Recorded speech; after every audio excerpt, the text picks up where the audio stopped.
stop Grace's watching computer. This has been Grace's can't start backtrack when no replay buffer is found. What the fuck? Congratulations on new computer. Those are always fun. Thank you. I'm very excited about it. Yeah. I don't like that the thing is broken. That's stinky. Could be. I mean, I was not told that it was broken. Baby webcams are easy to buy. Yeah, webcams are fairly cheap. Check Half Price. They sometimes sell them. I got my latest webcam from Half Price. I would recommend if you could get one, since you don't have one already, find something that's like 1080p. You can find a cheap one. HD webcam. Yeah. HD even, I mean, sure, but like don't go lower than 1080p. For the price of free, I can give you my old one, but it is $720. Well, I mean, for free, fuck, why not? Also, your microphone sounds incredible. I'm not sending you a microphone. You don't need one. That sounds great. These headphones were $25 from TikTok Shop. TikTok Shop nailed it. I don't love that TikTok has your credit card info, but go off, I guess. Oh, I use PayPal. Okay. Only Elon has it. But that's okay. He's got mine too. PayPal's PayPal. I gave it to him so long ago. If he ever needs, hey Elon, if you ever need a little extra ketamine money, if you ever need extra ketamine money, of course he's listening. Specifically the ketamine money, Elon. I mean it. I have bills to pay, but if you need to fuel your drug habit and you need a couple extra $100, it's cool. That's fine. Yeah, if you're ever running low. If you're ever running low on funds, cut this out. On monetary funds, cut this out. Don't you cut it? Unfortunately, Craig has it. Yes, and Craig. I just have to remind myself to cut that. Craig remembers everything, but there's no sound in the playback more important than cut this out. Cut this out is for us the clap at the beginning of an audio recording when they're like, this is where we're syncing things up. Cut this out is the sync up of cut this out.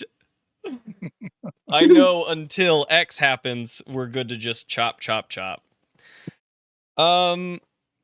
Okay, I think we're all good. Let's see. Turn mic up just a little bit and then go into chair for this. Okay, hello everybody and welcome back to Dungeons, Drive-Ins, and Dice Arcade Apocalypse. This season, utilizing powered by the Apocalypse system to tell the stories of I was thinking halfway through that well, this isn't going in, but it the whole point was practice. Welcome back to Dungeons, Drive-Ins, and Dice Arcade Apocalypse. This season, utilizing the Powered by the Apocalypse system to tell the story of the citizens of Tedville and their quest to return the good wets to its good peoples. I'm M, this season, the Master of Ceremonies, Mock.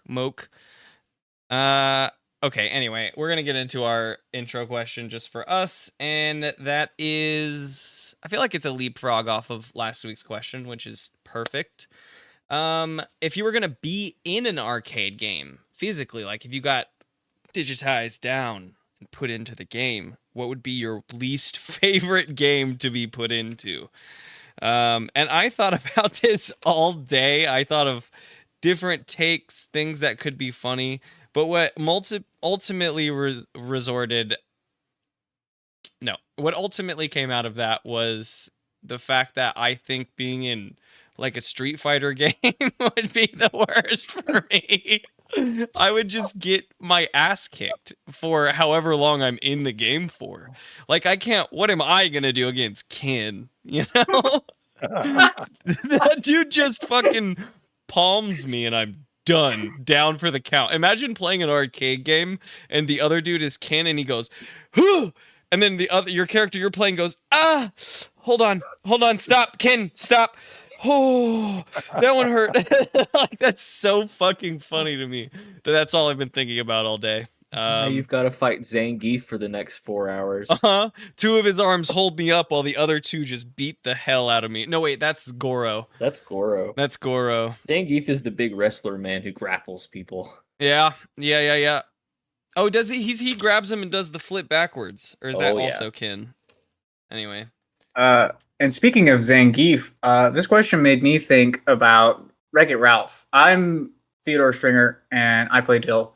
And I've been thinking about Wreck-It Ralph when I've been thinking about this question, and I've been trying for the life of me to figure out, without resorting to Google, what the name of the first-person shooter game was from Wreck-It Ralph. With the blonde lady? Yeah, what is the name of the game that she came from? Because that's my answer.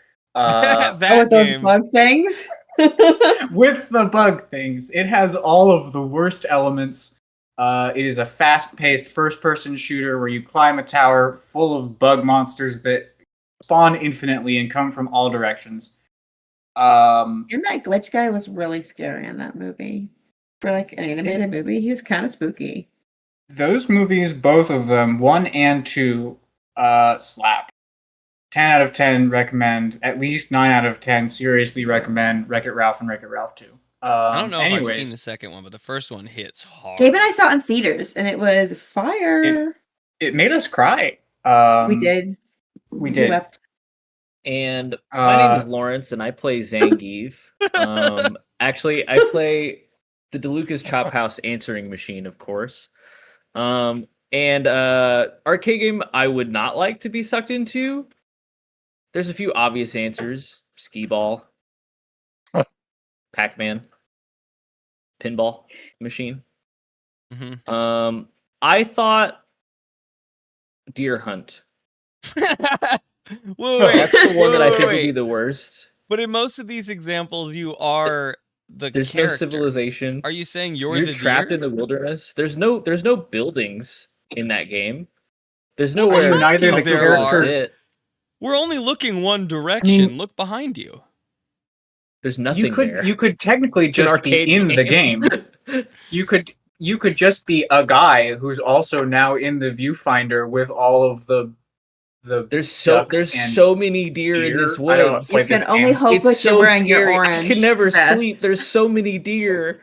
I did consider that, and then my own thoughts scrap went to of whack-a-mole. high I would visibility not want to clothing. be a mole. My only job in whack-a-mole is to dodge, Get and hit then on the I've head. done it successfully. If I just haven't been struck today.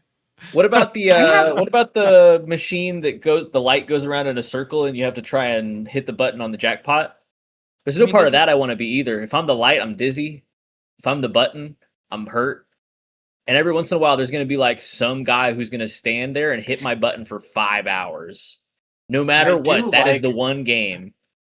I do like that in Lawrence's version of this hypothesis, he could be the physical part of the game. He's not necessarily the player of the game. He is part of it. And He's I love neither the that. player, he's not even in it, he's the physical button he's the joystick.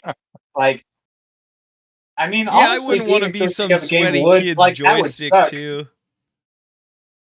Just yanked back and forth by a bunch of sweaty hands, and the more intense they yank you, the sweatier they get. That's bad.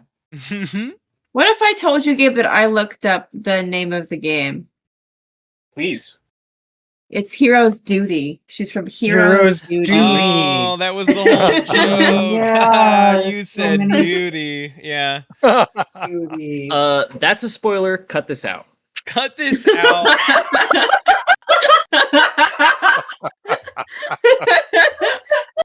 He No said the spoilers words. for Wreck-It Ralph. Oh my Spoilers. gosh. Oh my god. It's like a... Wow. And on that note, I am Michael, and I play Spigot, the water bearer.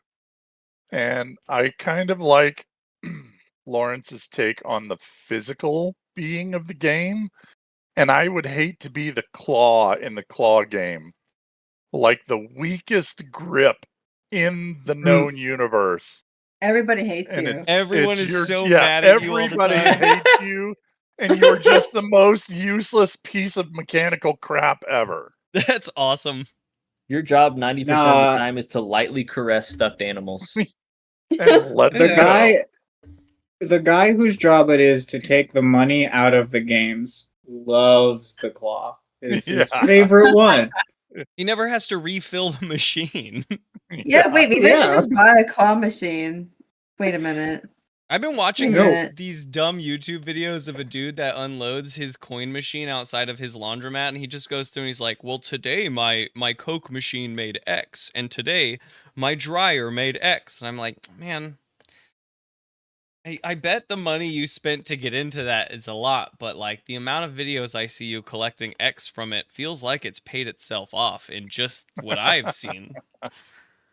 I mean, what is X? How much does he make from a, I mean, like, what does he make? between like on the vending machines between like $200 and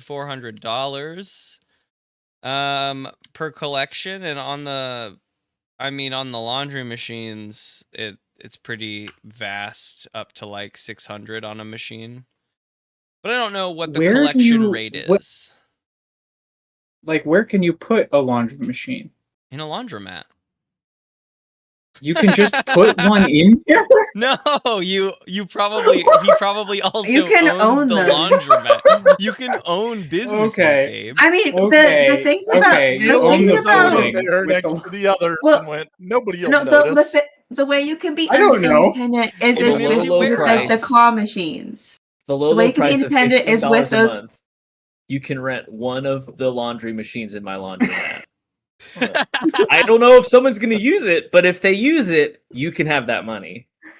Oh. But I think what Grace was mentioning, if you bought a claw machine, you could just rent it out to like a restaurant. That's what I'm saying. I That's guess so. Yeah. most of those are not owned by the restaurant. Most of those yeah. claw machines in businesses are owned by other people. Yeah, dude. No. Yeah, Like dude. and like the Candy restaurant machines and takes a everything small else. fee. That's what I was trying Yeah. to say, but it was No. but like they're owned by most of them. Like the restaurant takes a little fee, like we like rent for keeping it there. But then independently, they come in probably before it opens when no Can one we else is pull there. some money together, guys? We should get That's what some I'm claw saying. machines or gashapon machines or something. I don't know how expensive they are, but you can Imagine a make a DDaD decent amount of gashapon money. machine. Do you think my boss would be imagine mad at putting me if I one- put a claw machine in the office? Like, imagine putting one in, like, the lobby of a bar. You could make so much money if you had cute little gachapon things. Like, so many drunk girls would be like, oh my god, my cash! And My 'cause I cash. would. Like a You know how 40, drunk girls are. 60 split, Throwing money or around. a flat fee? Like, what do you... I know, my knowledge is that much. That's all I have. I gave it all Start to you. going into dive bars and being like, hey, I would start with like a what if 25% cut. what if I just wheeled in? Hear me out. I have the machine, Sharks. it's already full, and I I'll have fill a it deal up. for you today, Sharks. Let me keep this in here.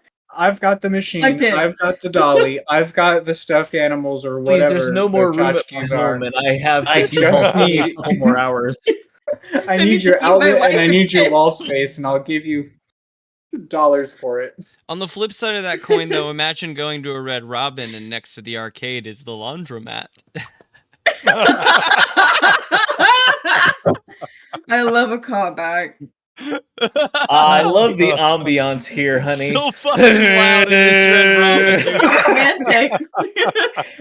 All those leftover cash we have from burning money saw at the claw Gabe's machines face we'll and I was take like, to do our I'm- laundry. I saw Gabe's face as I started that, and I was like, I'm so sorry you're taking a drink right now, but I'm not going to stop. There's no stopping this train. Oh, man. Okay, and I'm Grace. We're still not done with the intros. My name is Grace. By the way, y'all, still not done with the intros. My name is Grace, and I play Petal. And I just realized that I didn't actually pick an arcade game. I picked a computer game. So, oopsie daisies. I picked Bill the Demon. I don't know if you all knew Bill the Demon, but I would really be scared of Bill the Demon chasing me in that game because he was scary when I was little, when I watched Papa and Gabe play. So oh, he's gone. Gabe, come back. No, I just had to go for a walk because you brought a callback from my literal, like like sub 10-year-old childhood. Yeah, me too, bro. Oh my god. But he's scary looking. So imagine being like a human, a flesh human in that game. That would be so scary. And then I guess an arcade game, Frogger, because crossing the street is scary when there's a lot of cars. And that's the only thing I'm allowed to do is cross the street. There's nothing else. That's my other one. The If we arcade actually pick version an of arcade Mario is also kind of harrowing because the left side of the wall, it just is gone. There's no more left. Oh yeah. Yeah. You can only go right. Once you forever. make a step, that's it. Commitment. That's deep. I mean, there's Damn. some of those Mario levels where the level disappears from out behind / under you. Yeah, it just Oh, pushes you wow. forward. That really Also teaches bad. you something, doesn't it? Wow. I mean, that's kind of an easier one where you could just kind of sit still. Let the world take Okay. you forward, you know? Yeah, Easy peasy. but then those little mushroom guys come get you. Goombas. And the You get Koopa goombed. Troopas. Yeah. And the Poopa, I don't know what they're called. Poopa Troopas. Okay. So All right. last time yes? Really quick, because it feels like we dropped a reference into the chat that no one understands. Bill the Demon, just really quick. It was an old game programmed for one of the very ancient Macintosh computers, the big round ovoid white and blue Macintosh computers, and it was very fun. You played as Bill the Demon, and your job was to eat souls, to traverse levels, avoid demons in order to get Satan's autograph. Never have I ever actually beaten this game. I just played it a lot and had fun playing it, and I, not come back to it. It also exists as a internet flash game that I have just pasted into our chat. Bill the Demon. If you ever want to play some Bill the Demon in your personal favorite web browser, there it is in the chat. It exists on newgrounds.com. It's worth your time, listeners. Play Bill the Demon. Anyways, play Bill the Demon. Hell yeah. Sponsored by. I'm just gonna Bill the post that Demon. link with no context to every social. And we'll see what goes down. Thank you to our sponsor, Bill the hell Demon. yeah. And then there's the link. No context other than a raw link to Newgrounds Bill the Demon. God, I feel like most of the comments are gonna be like, We're gonna I remember test- Newgrounds. You remember No, The name we're of this gonna Newgrounds? test episode our is going to be Bill listeners. the Demon, but we're going to cut this out. That's pretty good. Okay, so Josh, play Bill the Demon.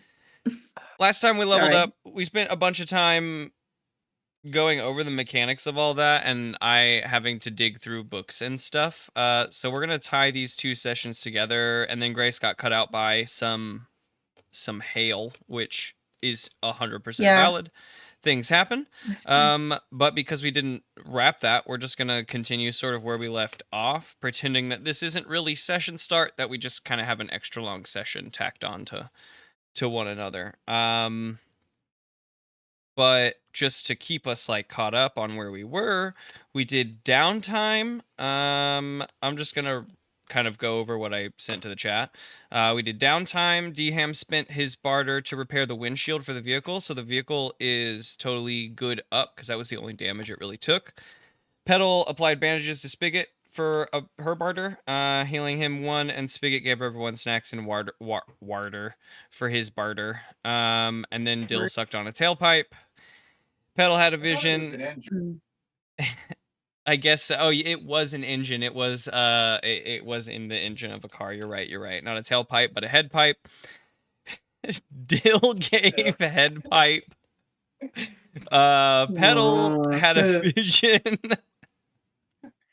Petal had a vision that she sort of oversaw the building of these vehicles at the facility. I mean, she saw the pieces of the Greenbrook security vehicles being put onto these vehicles at a minimum, We examined closer and discovered that they were like fortified with the bits of these security vehicles, and D-Ham found some ticket pads in the back seats that put all the details together, saying that this is from the Greenbrook Mall, and we headed that way, seeing the insignia and lining everything up, knowing that we're here at the place, at least where these vehicles came from.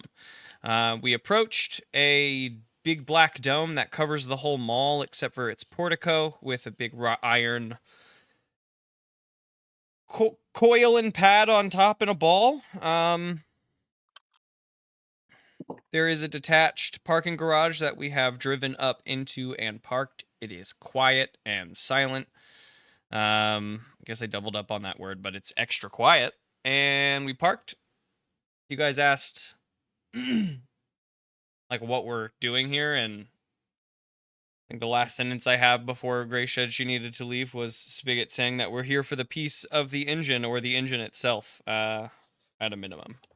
You guys have locked the door with the pickle key, or locked the truck with the pickle key, and you stand in the garage, figuring out next steps, and that is where we're going to pick up now. I would like to confirm, like, I'm going to go and jiggle the handles of every door on the Dicklemobile. Yeah. Yeah. I am curious about this garage. Okay. Is Okay. it under or next to the Greenbrook Mall? It is detached, but like walking distance attached, like across like a small drive that is a part of the parking lot, And we got the Dicklemobile in there? You did. The entrance to it is still open enough. There are a few parking spaces down here totally cleared of debris. But most of this parking garage has been kind of collapsed in on itself on first inspection. There's about half of a ramp, the other half of which is kind of covered up by more debris that leads up to the second story area, but mostly just debris ridden. This is just mostly a place to park. And yes, all the doors are locked. You double jiggle all the handles, and you double jiggle the handles, I guess, of your car too, just to make sure. I guess no one can really drive your car though.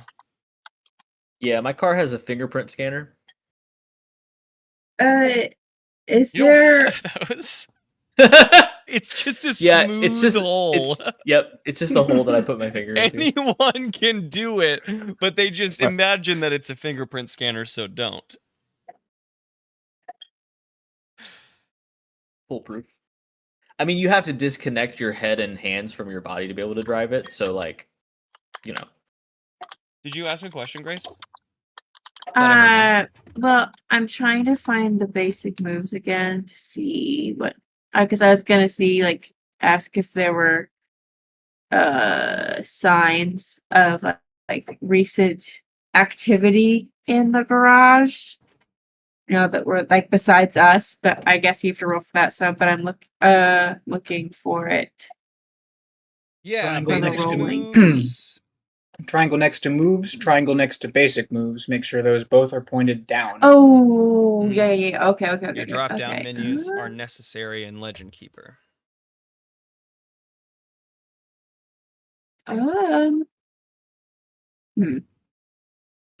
Read a person, but I'm not reading a person. There isn't really a like stitch. the investigation. Hold on, I sent a roll. Let me go back and look here in the Discord. I sent a roll for, I don't even remember what I called it at this point. Podcast chat.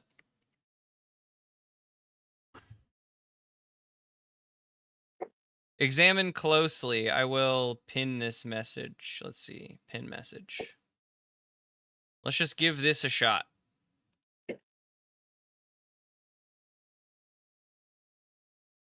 So in the podcast chat, you can see that I pinned a message. If you click the word pin message, it will take you to that message. I will put that in at some point after this session. This is just our rough run of it. Imagine a basic move.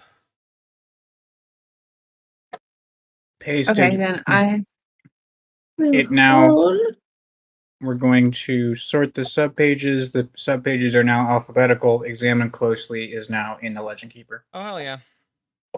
Damn, Gabe. There you go. I love it. Teamwork. Okay. It's at its most powerful when multiple people are looking at it. Oh, yeah. I'll probably go Okay, through and add an advancement to examine closely because this feels like a basic move as well. I got a 7. A 7. On a 7 to 9, choose 1.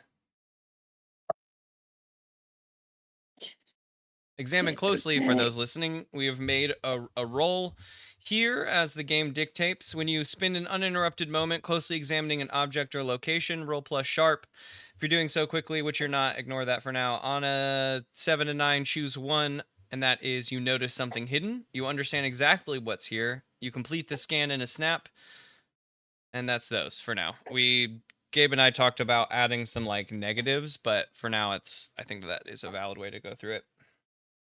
I'd like to notice something hidden, please, God.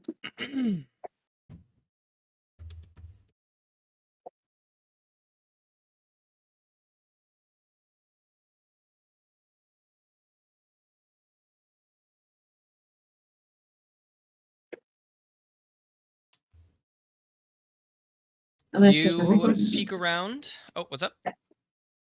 Who of us is drumming? That was me. I don't know why my thing is picking it up now and it wasn't before. I think it's because I have it hooked to my desk, and before I had it hooked to a side bookcase. I'll have to consider where to hook it to. Maybe there's somewhere on the windowsill. Anyway, you peer around the garage. You get a sense that there is definitely some vehicles under this rubble.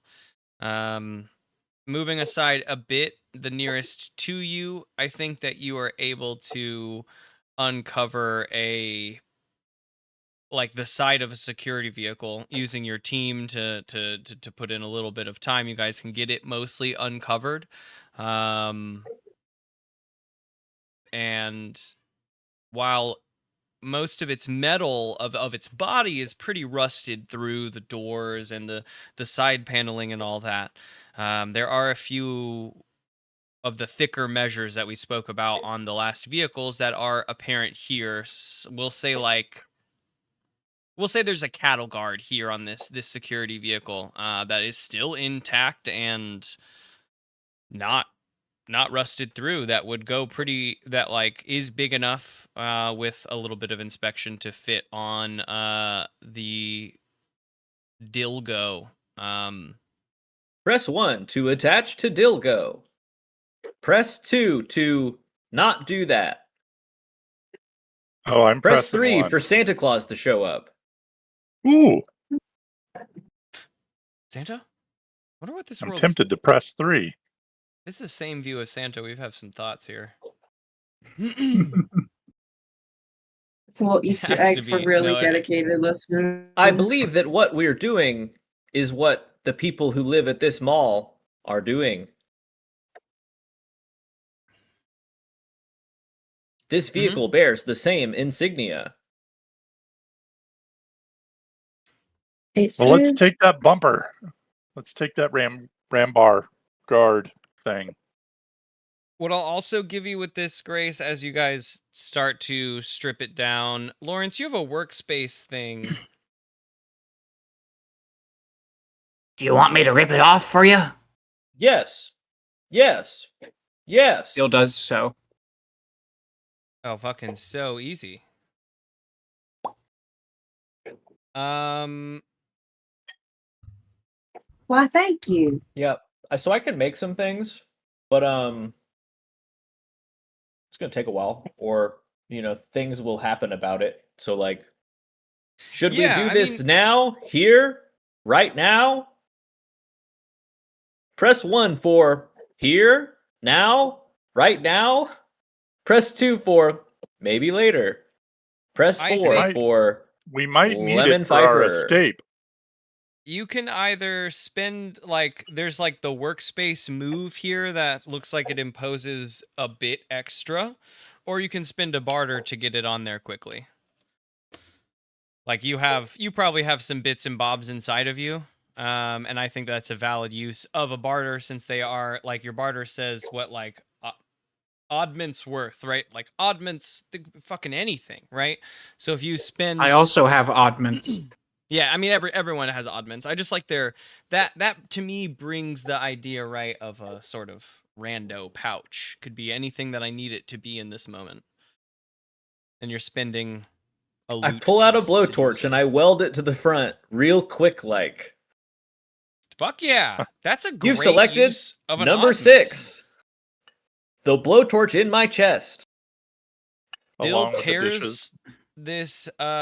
this cattle guard off the front of the security vehicle after your team has it dug out enough, and gets it and hands it over to DCam, who pulls out a blowtorch. No. Dill, hold this here. On the front. Dill does so. Dill does Thank so, you. and Blowtorch DCam o'clock. blowtorch o'clocks it onto the front of the vehicle, securing it in place and using up the tank of his blowtorch, but nevertheless securing it. And let's see, Dill gear, what's your vehicle? Speed, handling, armor. I don't really imagine that this changes the tags on my vehicle any. I think that it gives you 1 extra armor. Okay. I'm I'll okay take with that. 2 armor. You know, we'll say armor from the front is 2 armor. So if there's something that hits you dead on from the front, you have 2 armor, versus if it hits you from the back, the cattle guard isn't going to help. We can specify its armor, but you have armor in the front now.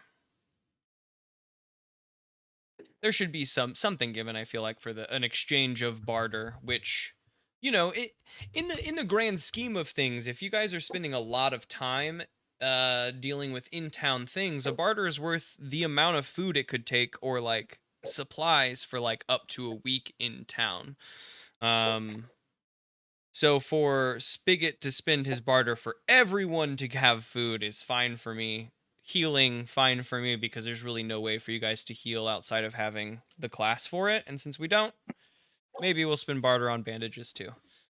I'm gonna be a little more loosey with my barter. I like the use of its spend. Okay, but we have spent the time to fuse this cattle guard to the front of the vehicle, increasing its forward potential.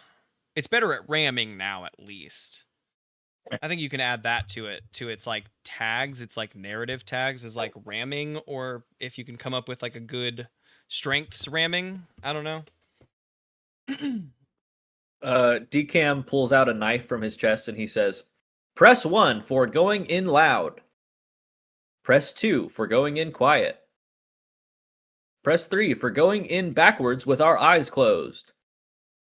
4. You've selected 4. Lemon Pfeiffer. And I put the knife back in my chest and I stand perfectly still. I don't know what that means. I Dill don't is know either. Dill is perplexed by this. Dill doesn't know what to do. I vote for 1. It's a setting he doesn't Going in understand, loud. but it's a setting. I don't know that we necessarily need to announce ourselves the minute we walk in the building, do we? Yeah, I'm pressing 2 because why? Yeah, that's not cause unnecessary trouble before we're even in. Before we cause all the trouble. Yeah, let's be very intentional with the trouble that we are the source of.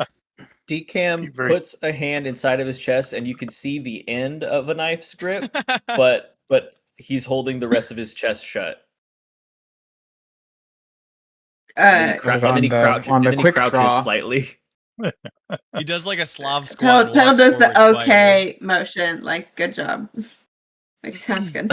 I do creak, so just keep that in mind as we go about this.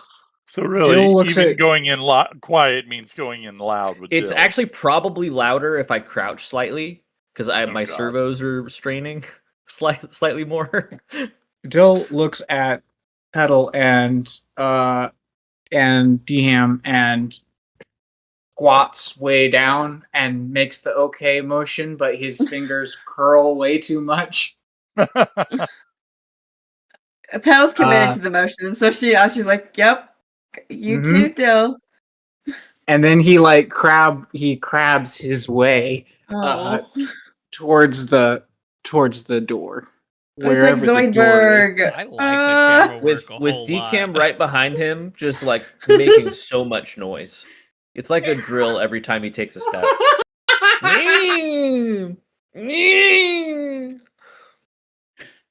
Still makes no noise. Spigot and Pedal just shaking their heads behind these two. Yeah.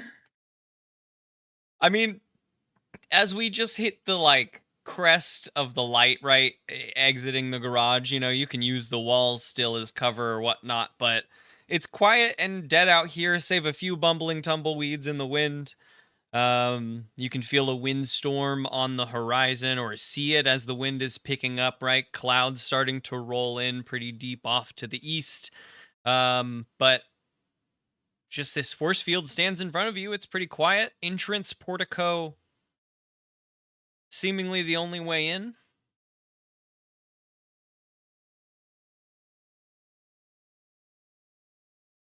I guess we're Yeah, who's in the front? Who's our...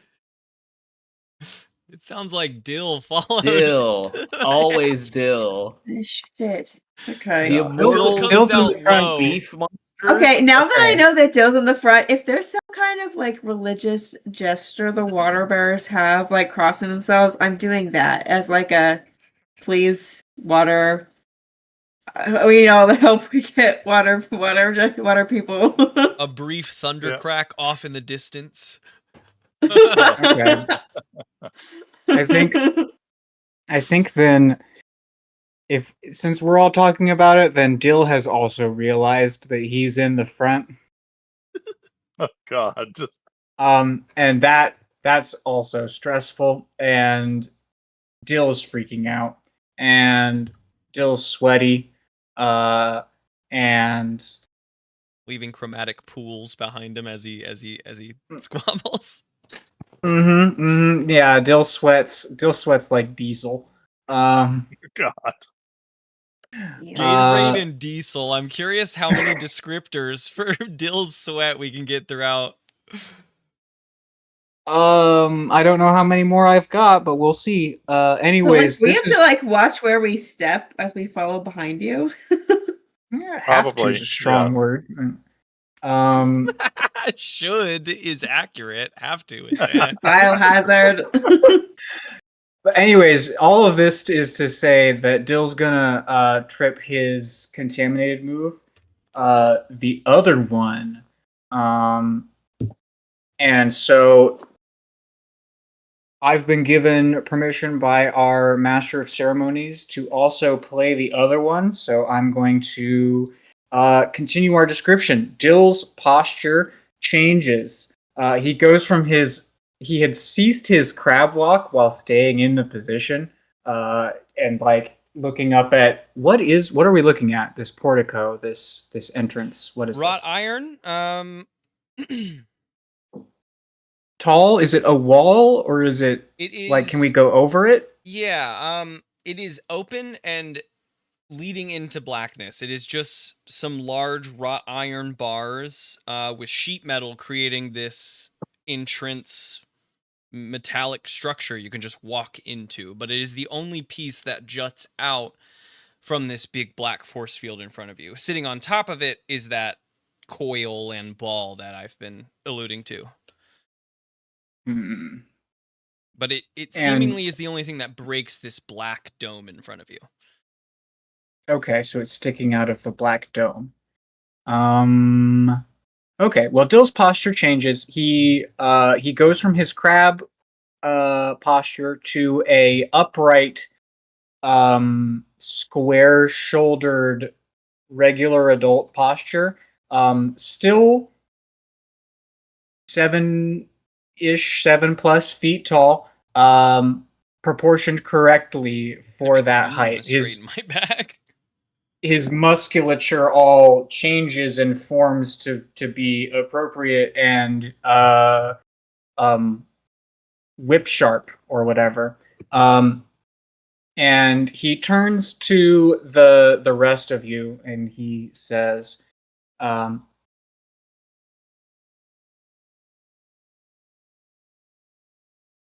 greatest apologies for my behavior as of late. It seems that we are on a mission of great import, and so I will act appropriately. Wait here, if you will. It may be dangerous. And Dill walks over to. He goes away from the portion sticking out. He wants to know about what the dome itself is made of.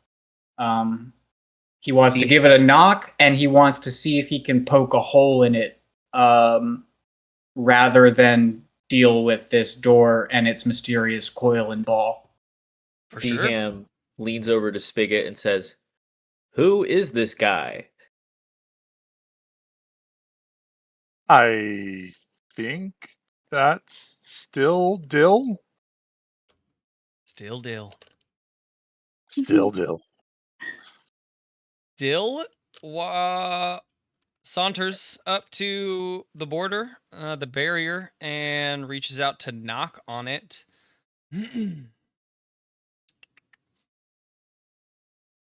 This. I'd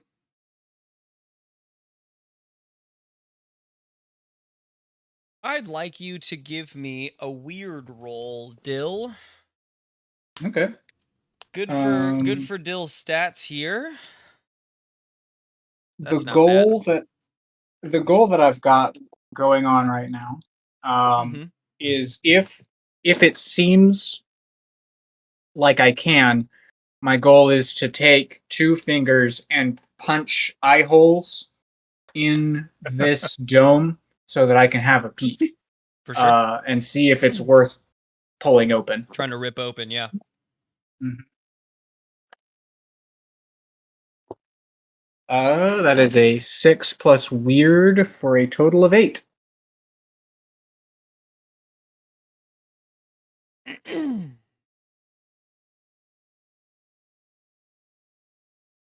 You reach out to just lightly rap on it, just like feel it, like, you know, touch it, see the response. And you feel a hard and sharp shock in the back of your brain. And for a moment, you see what's in front of you in 2 sets of like vision.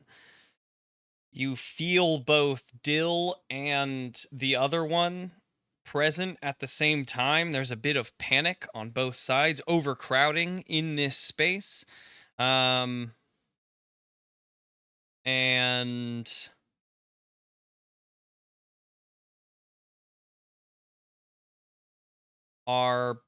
I think just you draw your hand back quickly.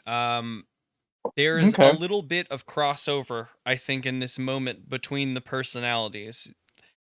The other one is still in hold, but there's a little bit of Dill's weirdness that it can't quite shake after this, like, zapping of the brain. Okay, what is this portion that juts out from the dome? Is there like a side to it? Does it have like a side and a top? Yeah. Imagine like a doorway big enough for a doorway. It is entrance-wise that is open, and then there are, I don't know, like 3 by 8 foot sheets of metal on either side that create this like just entrance. Okay. It like is clearly inviting you to enter here, is what it like. Then instinctive from the zap that we just got, the 2 of us are gonna like jump from where we're standing to on the side of this thing with our fingers and toes like punching into the sheet metal and scamper up to on top of there. Whatever that does as far as alerting people inside or starting something up on top, that's what Dill would do. Yeah, I mean the 3 of you here in the shadow of the parking garage see Dill react strongly to touching the barrier and then jump kind of like a cat and grip into the side of the metal, the sheet metal of the portico and climb his way up. Though nothing, as he stands around and looks around waiting for the change, we just hear the eerie silence in the wind cutting through. But Dill stands up there. Okay. Well, then the other one has taken control back and stands up and looks abashed. Please, someone else do something. I'm going to go up to the mechanism and I'm going to touch it. I'm going to look very closely and with my nose. And I'm going to use a things speak move. I just am curious to where you're focusing this. What is the mechanism you speak of? I just want to be. There's like a ball or something. Yeah, big silver ball on top of what looks like a coil and a pad standing on top of this. I'm gonna use the word plunger at this point to speak of the whole thing. Can I touch the ball? Dill could touch the ball because he's up there. You could climb up there and touch the ball too if you really want to. Yeah, I want to climb up there and touch the ball. We'll climb up there. You can use my handholds. No, I'm not gonna touch the ball. I'm gonna look for what piece looks like the most, like it moves the most. Like definitely. Like Give me that thing speak on this general general portico. I love that. I just wanted to make sure you weren't doing the dome. No, I don't really care about the force field. I want to get through and not alert 100 people. I've got a 10, which means I can ask 3 things. Number 1.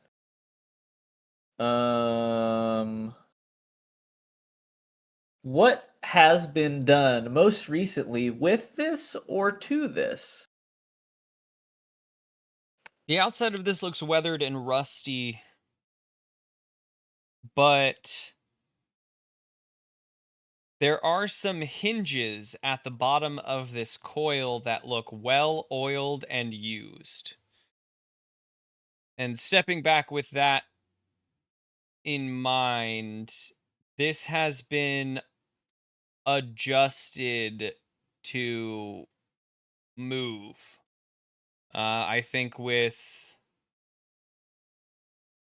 there's no real other question in this that would lead to this, so I think it's enough of a follow-up on this. You can see that this whole thing can shift to... It, shifts up and around to put the plunger in the hole. Well, it looks like to block you off. To block the door in with this iron plunger. Like, that is the way to lock it? Yeah. It looks like it... with the hinges being oiled and stuff, that this is in use, and, this would be a manner to, close the door behind you, basically. Be the door. The top of that pad would fill in this space, and the way the hinges are set up, it could easily just, extend and rotate and plunge the hole. And that's on the outside that lock happens? That's where the hinges are. If I go on the inside, I can't activate that mechanism? If you were on the... You can't figure out how to activate that mechanism. That is just the mechanism. Okay. At least on that first pass. What strong emotions have been most recently nearby this? Fear. Okay, got it. That tracks. I think that's the full answer there, yeah. Yep. And then what words have most recently been said near this? Fuck. Fuck. Oh no. Oh god. Tits. Oh god, run. Boobies. Fuck. You know what I'll give you though on that? What words have been said most recently nearby this?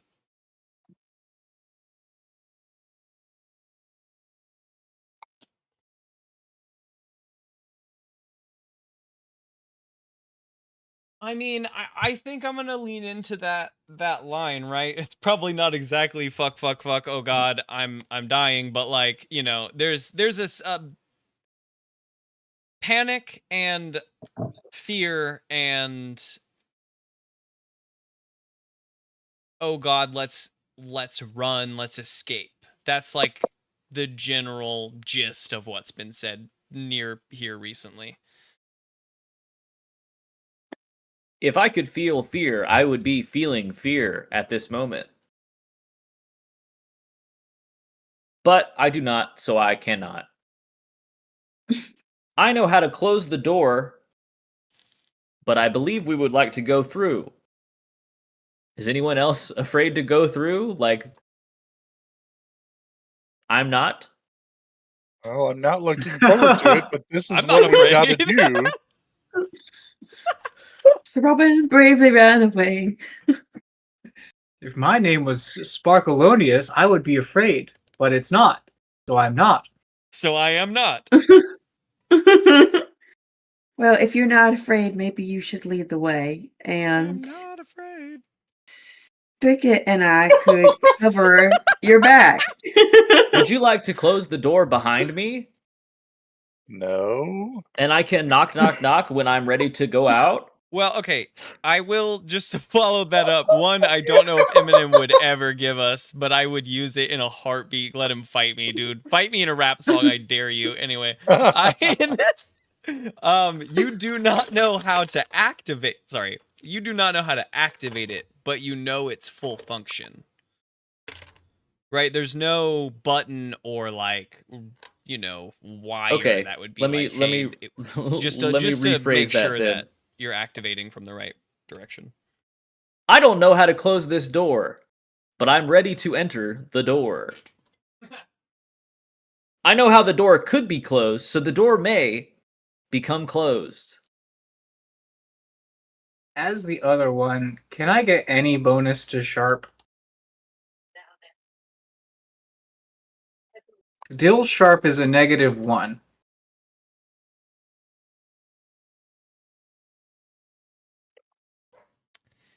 It is. Dill sharp is a -1. I will take what a yes or a no with a justification. I mean, it I am feels just like curious. you would. I just feel like if your sharp raises, something else should lower, yeah? So like Okay. when you're the other one, you're higher in sharp but lower What in if I swap my sharp and my weird? weird feels I was also considering weird, but weird feels so integral to being like this alien life form idea, right? I don't know. That is just where my brain goes, but if that isn't heavy enough, I'm super down for weird. I mean, either weird or cool. I know Cool was weird the is other one I was thinking of. better for you, but I don't know that you're so cool as the other one. It's kind of strange that you switch back and forth. I think it's kind of jarring keeping it from being cool. No, I think the other one is kind of awkward. I don't Yeah. think he quite knows how to insert himself into these situations. I'm down with you like shifting your like whenever you're the other one, you can swap your sharp and cool. Okay, so +1 sharp, -1 cool. Yeah, since we're making you Okay. play it, we might as well make it a mechanic too. All right.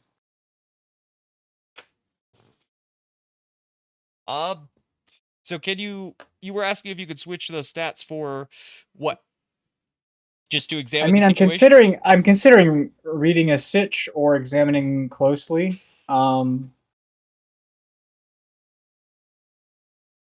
Yeah, I mean Yeah, it's quiet out here. I'll examine closely. Understanding exactly what's here as the other one is a big get. I agree. Well, I rolled a 4, so On a miss, you're distracted by something else or cannot place about the thing or cannot place why it distracts you. I don't know. Again, we'll figure that out, Yep. I think, in the future. But for now, all what right. it is? Well, there's a little shift right now. Like you felt back in that's yourself. perfect. That's perfect because my actual solution to this was a dill solution, not another one solution. It's just to rip the top off of this this little thing that's popping out that I'm standing on. Just pull the top off of it and jump on in, like an elevator. Yeah, totally. It's just totally it's just can. sheet metal, yeah. The front is clean open. Oh. Just so you're like, you guys, the front of this is just a clean open square. The sides of it for sure are these sheets metals. I just wanted it to look like literally an entranceway jutting out from this. It is open cleanly. It just leads into darkness. This is just the sides and top of it, right? You can absolutely try to rip it off if you would like to. You don't need to get in. You could just like monkey bar down and swing in. But as you try to examine what you could do, I think you're distraught or like distracted by the mix of both. Like Dill would like to rip it off. Dill is not. Dill's also not going to willingly go into the force field first because he got zapped. No. But you're split selected between number wanting 4. to destroy it and wanting to not draw attention to yourself. Or in 4 minutes, I will be entering the door. Wait, 4 minutes? Who started the timer on DM? I did.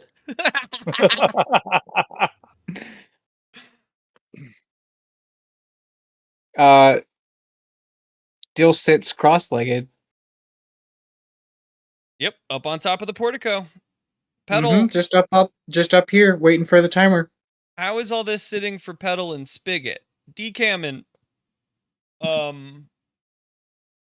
and Dill have gone up and begun to scope out this portico. I imagine the two of you are still kind of standing back. I don't want to draw you into it if you don't want to leave the safety of the parking garage. If you would please join this scene, I would greatly appreciate it. I think Spigot would motion to Pedal to approach, but he's not taking his hand off the hilt of his pistol. So he will approach with caution because he knows it can't be this easy to just walk in here and get stuff. Yeah, I mean, no one really seems like they want to go in. Except for I will be going in 3 minutes. Well, I want Dill to go in. Ready to swing in behind anyone else who goes first. Behind. Keyword. Yeah. Behind, yes. Yeah. Yeah, Pedal wants to know answers like for everyone else, but not that much. Not that much. Yeah, no, my attitude towards this dome has shifted. It looks scary. It's scary. Your whole personality towards the dome has shifted. Yeah, that's also freaking me out. I do not feel fear. I am not freaked out. I will be entering the dome in 2 minutes. Yeah, thank you. Wait, Lawrence, did you start a timer? No. Okay, awesome. I was like, this is incredible. Just pretend I did. No, that's okay. I'll cut that out. I'll cut that out. He definitely is scared. That's why he set the timer, because he's got to pump himself up to get inside. She's probably correct. Why else would he do a timer? He's a robot, you know. When the skydiving instructor said, now's the time, you're either jumping or going back down on the plane, I said, okay, now's the time. Fuck yeah, let's go. Until then, though, I was not jumping out of that plane. Yeah. Has it been 2 minutes? I'll be entering the dome in 1 minute. Fuck. There's a little bit of weird, like, there's a little bit of silence, and you guys hear the wind and like a bumbling tumbleweed, maybe a little bit of thunder off the distance. And I can describe all this because I don't edit sounds into this season. It's all just ambient music. 54, 53. Yeah. 52. Yeah. A little sound of a little bit of a rubble falls, and you hear the sound of a rock hit and bounce a little bit, and it's still just quiet. More thunder, but off in the Not distance. a tumbleweed blows by.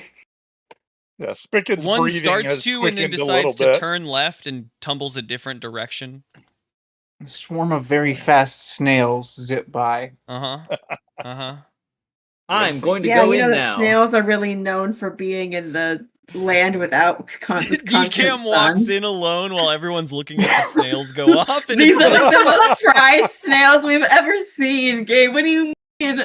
If it's bad, I'll scream, and then I enter the dome. and you hear scream. No, DCAM enters You know, Dill the dome. swings in behind DCAM. As each body enters Pedal's into not the being dome, last, you so see she's them going kind of disappear into the darkness.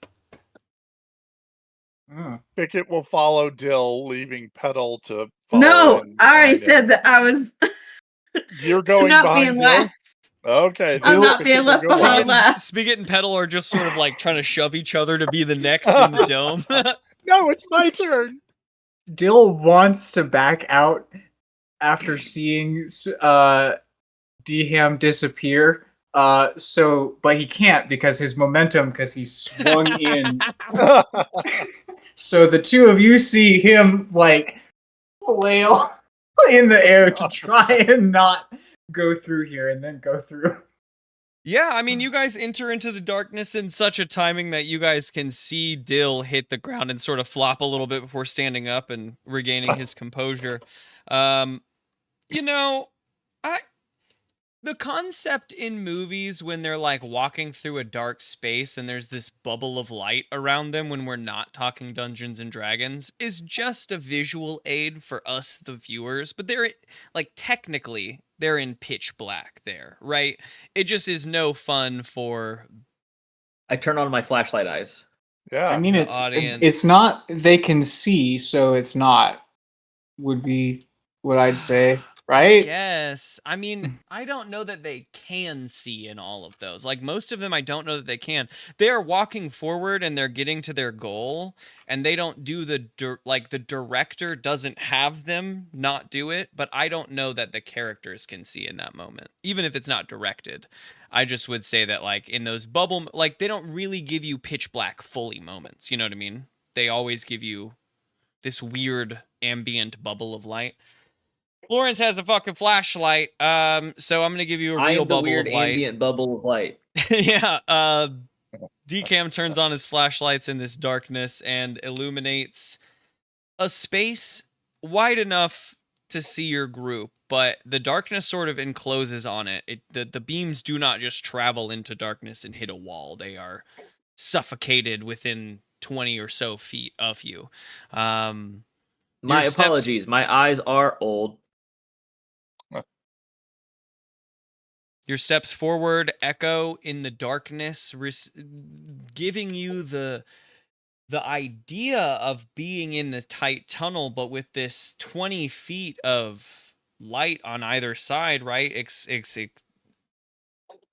Expanding out from DCAM, you don't see the edges of tunnel. It's just blackness, but each step hits a tunnel like the edge of a stone wall within a few feet of your head. You reach out and you just touch nothing, but you feel like there should be tighter walls here as you're moving down this tunnel.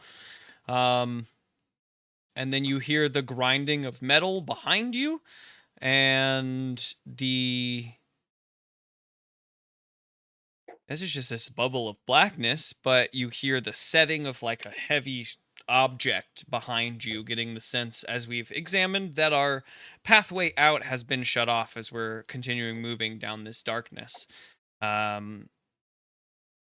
was afraid that might have happened.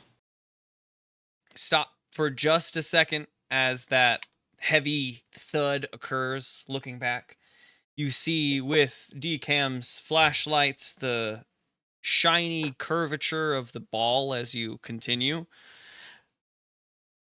And then you hear a high-pitched metal tightening sound, and that ball is pulled backwards into darkness, and it just continues like a spring coiling in on itself, and you can hear the dragging of that ball backwards and into darkness away from you for now. Let's find that machine. Yes. I don't want to be in the path of that ball when the spring goes off. Mm-hmm. I Yes, hope the perhaps machine we isn't should in the pick path up of the that ball when pace. the spring goes off. Can we examine closely again now that we're in a new spot? Space of darkness. Let's see it.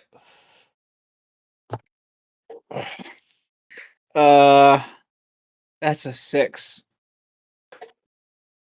Dill's just incapacitated. He's just he's flummoxed. He's of two minds about everything. Yeah, Dill, as you have been in this darkness, you feel strange. And I'm going to say Dill feels strange. The moment you stepped into this, Dill felt aware again. And in these few moments, I'll say until now, it has been slowly seeping. Dill has been slowly seeping in. And I think where this examine closely cuts off is that we are back to Dill entirely. And Dill, you feel alone in this darkness. Way more alone than you have felt. I don't know. Do you recall pre-Dill, pre-R-Dill Dill? And Nope. if not, okay, then ever.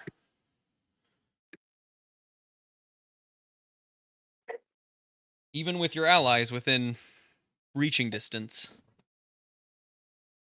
I feel great in here. Well, it's a good thing the flashlight isn't pointed at Dill then, huh?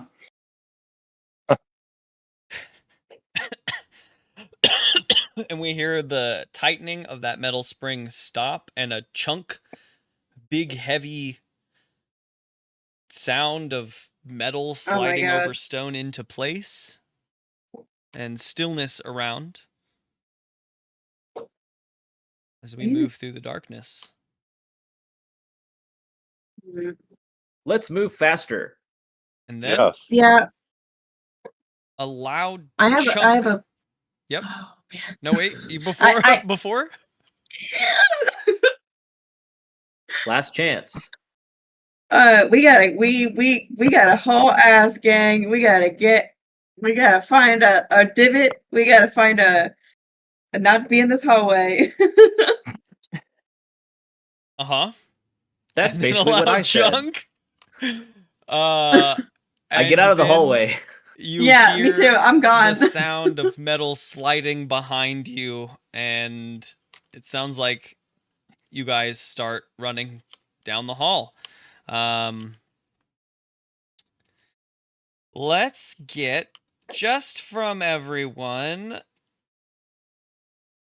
Go to someone's list here. Go aggro, seize by force. Do something under fire. Do something under fire, please. Cool roll from everyone. Not me. Good to I'm have my weird. cool back, and I rolled a 10. Total of 11. Do something under fire. Let's see what that says. I think you just do it. Oh, it's boring. Okay, I've do only got a 6. Dill runs. His legs are extra long and his torso is extra short. I got an 8.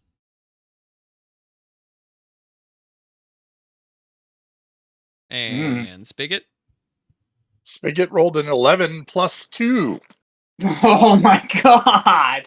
An 11 plus 2. Okay. Dill and Spigot tear ass down this dark tunnel, hearing the sound of a big metal sphere just rolling behind you. And it's me, Decam, the rolling sphere. Yeah, right. I think that Decam is quite a bit slower than everyone else pushing themselves to their limit. He is not known for being like a physical He's robot. known for his grace, not his speed. He is, piecemeal. in manner, and so as you folks are running down the hall, he is just having trouble keeping up. Petal trips and stumbles, but I think with Spigot's absolute monster of a 13, he's able to pull her up and keep her moving without Hell too much yeah. of a negative there. You guys see a light in front of you, big blinding white exit to this tunnel. You see it in that sort of half dome shape that lets you know you're in a round tunnel, which makes sense. It fits the ball.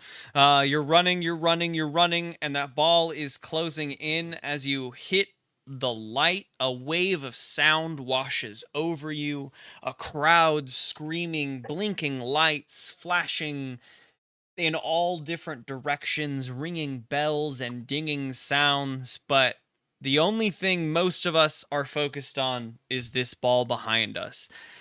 Spigot rips Petal out of the way, Dill jumping to the side, Decam barely making it to the edge of the tunnel and jumping before the ball whips past him, blasting his feet as he is like jumped out and reached. Decam, you're going to take a tick on your harm clock as you are blasted by the ball as it passes you, and Decam furls out in the ground in a bundle, rolling over himself, this crowd's noise blasting over your ears. You are all looking around, trying to gather in this moment, the sound of the ball lost as it whirls off and around the floor in front of you. You're all looking around. You see these black banquettes cutting up the field that you find yourselves on. Big black banquettes cutting out shapes in front of you with these neon rims and crowds standing on top of them, just looking at you, some pointing, some jeering, some cheering. Massive crowd. The whole edge of this seemingly arena you find yourself in, filled with bodies just jumping and roaring. Decam struts forward a little bit on his hurt ankles, and says, "Oh, I see what we're doing." And he holds up his arms like he's flexing, and he's doing some like Olympian poses. Yeah, the And crowd. then he The crowd starts goes juggling wild. knives The that crowd. he pulled out of somewhere. It. They're screaming. They're cheering. They're throwing like little bits of paper and plastic at you. Petal, you are in the darkness. You were in sort of a tizzy. You were in this weird stumbly space. That's why you tripped up over yourself. You've had a trouble since you've entered into this portico. But the moment that you're out in this space, you feel oh so at home, oh so familiar. For the first time since you've woken up in the dunes, in the burnt out carcass of that vehicle, you feel like you know who you are. You are Petal, and this is home. You know, well, you feel Oh, comfortable, like you know what's happening, though you still can't. It's not falling into places, right? You're seeing all the pieces now. You feel them starting to click in, like this is familiar to you. You know this game. You think to yourself. And above all of you in the sky, black sky, twisting neon shapes of circles and squares, you see a blue-cloaked, gray-haired person with a hat, stars and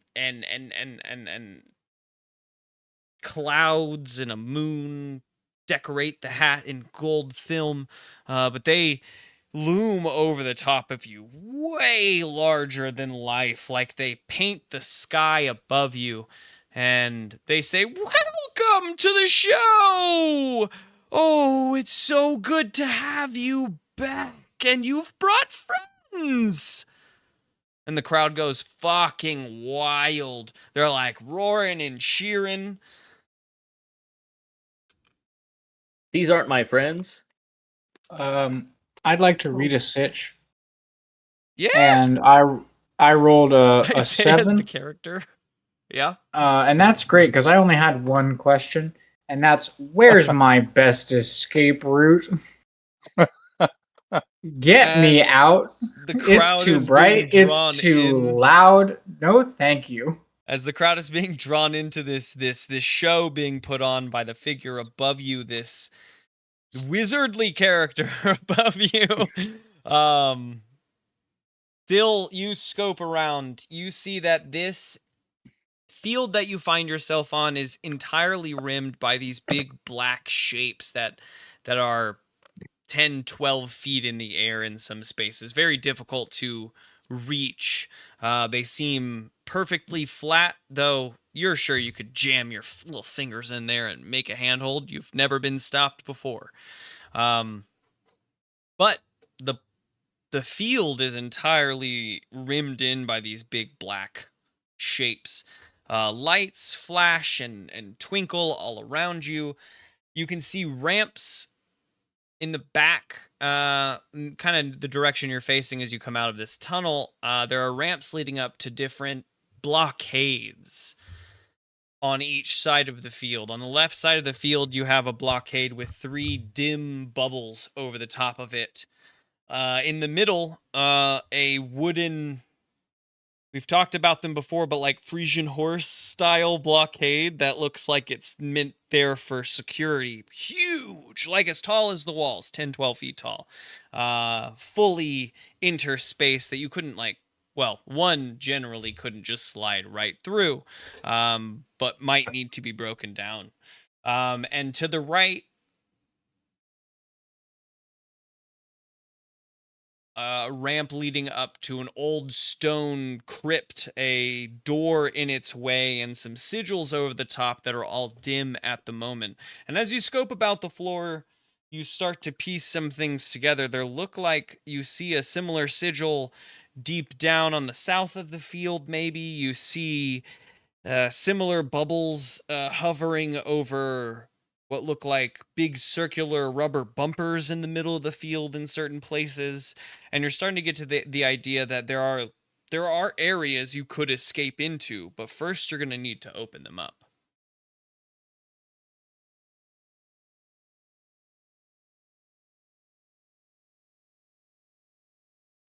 Um, I guess I only described the ramps.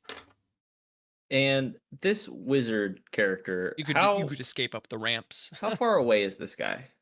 Where's he at in this? Oh, he's scene? this Flying dude's around? painting like the sky, like Okay. it looks like a backdrop on now. the sky above you. Uh-huh. For Mhm. our good example, if we've ever seen like the Wizard of Oz, right? Like just this massive projection over the top of you. I throw a knife at him. I don't And think then it the knife gets hits the to ground him. next to you. It took Yep. about that long, yeah. Yep. I'm gonna keep the pause in there. Perfect. Since The this crowd jeers is and cheers and points at you, laughing. okay, Hold on one does second. this count? I've had something from... Who has done something since we've entered this play space? Dill has. Decam is raising his hand. Lawrence is. Yeah, I threw a knife at him. Does that count I as doing don't something? think Pedal or Spigot have. I just want to give you guys a moment before I progress something, and then people can, I have another thing to do. Yeah, as you're... This is sort of as you're scoping out those initial things I pointed out. I have a Spigot question. It's going to use Norman. Oh, hell yeah, use Norman! Yes! New ability, Spigot's new ability. Thank you. Also, I really appreciate you, Gabe, for helping people out with this. Super I was helpful. also going to use my new ability, but Norman is such a better new ability. Please tell us all about Norman, Mike. All right. Oh, yeah. Norman! Man, this ability is so attached to your character. I love this. So is Norman the name? Yes, Norman is the name. And when I speak to the mask, I speak to Norman. I seek the advice of my mask. I roll plus weird to see what it tells me to do. On a 10 plus, I take experience and mark a +1 if I do as my mask wishes. On a 7 and 9, I take that +1 if I do what it asks, or act under fire if I don't. And on a miss, it has its own agenda, and I act under fire if I don't follow it. Ooh, roll plus weird then. Let's see what your mask says. Let's see. That is an 8 plus 0. So that's an 8. So I have 0 for pluses on weird. So on a 7 to 9. So you have to do it or Yep. do it under fire. Well, you take a Yes. +1 if you do what it asks, or act under fire if you don't, which could lead to negative. Correct. Oh boy. Let me think about this. The advice of your mask.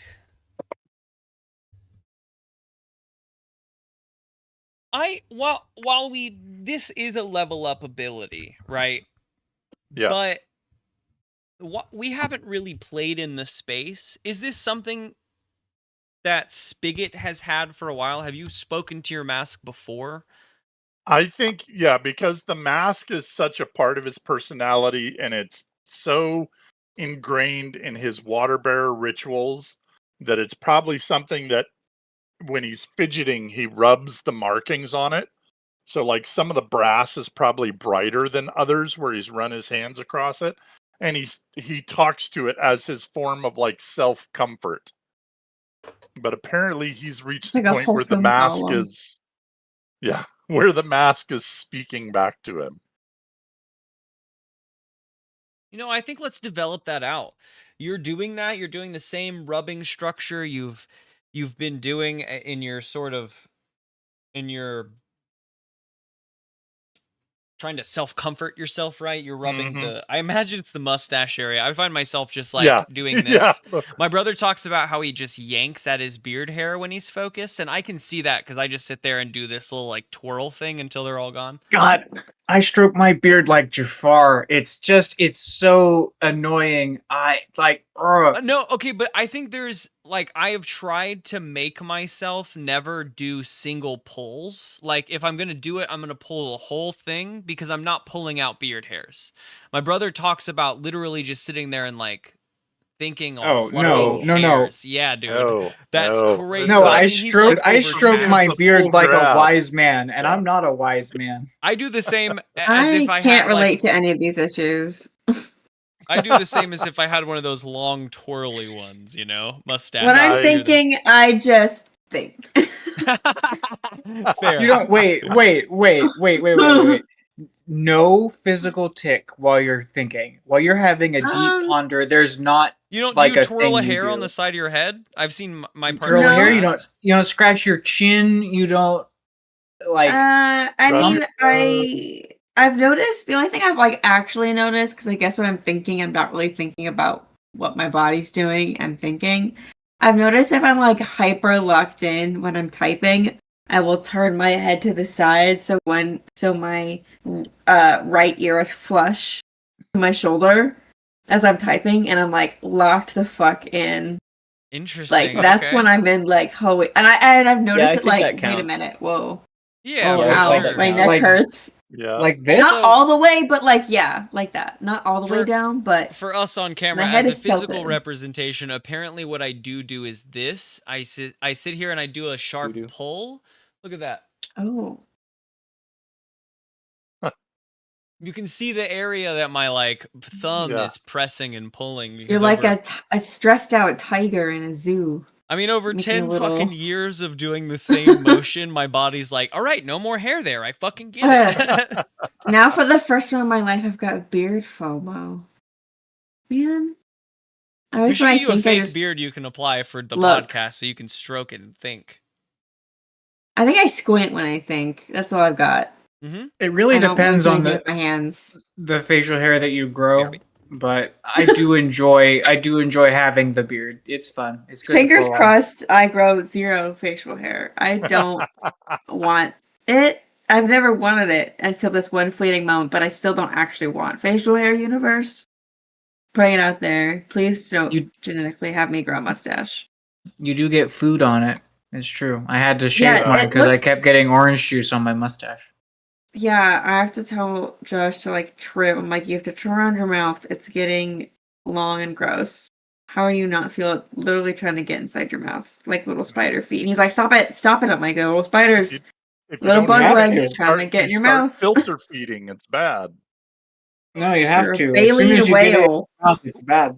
One note on that is anytime that I can feel the hairs touch my bottom lip when I'm like have my mouth closed, it's time to shave immediately. Instantly, day I feel that. I'm like, oop, that's the length that I like it.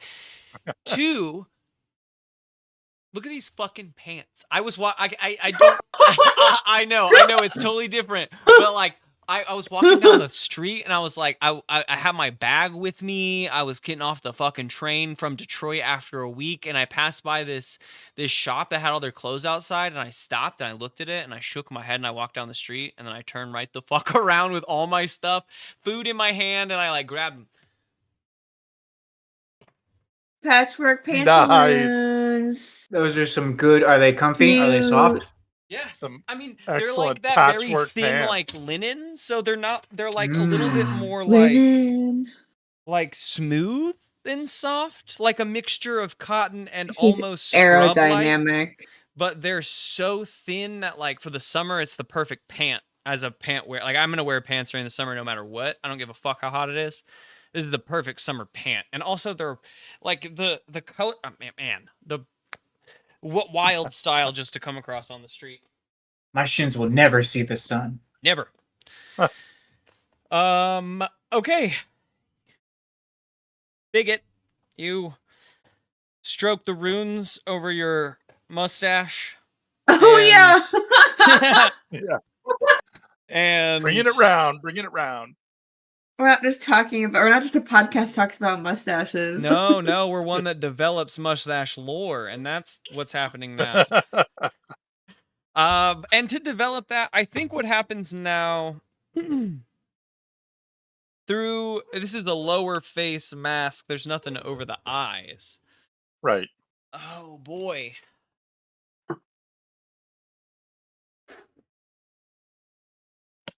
Man, this is tough. What does your mask tell you to do? Your mask, you're scoping out the whole place much like everyone else is. You pull in the same info, and your mask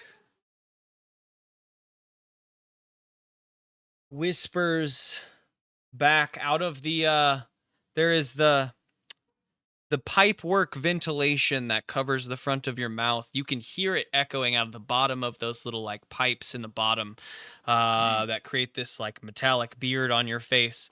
And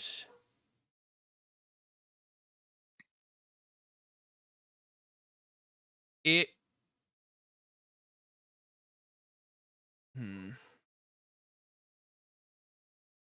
tells you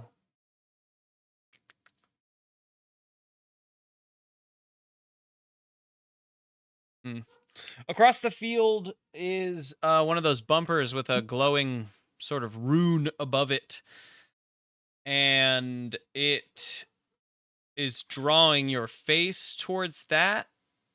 I like it as I want to build it up into a speaking to you thing. I think this first time it's just sort of like pointing your face at this rune. And I think with everyone else's checks involved, you can see that rune that is dull and on the door is floating above this bumper. Your mask is telling you, it needs to tell you to do something so you can take a +1. Your mask is telling you to... Man.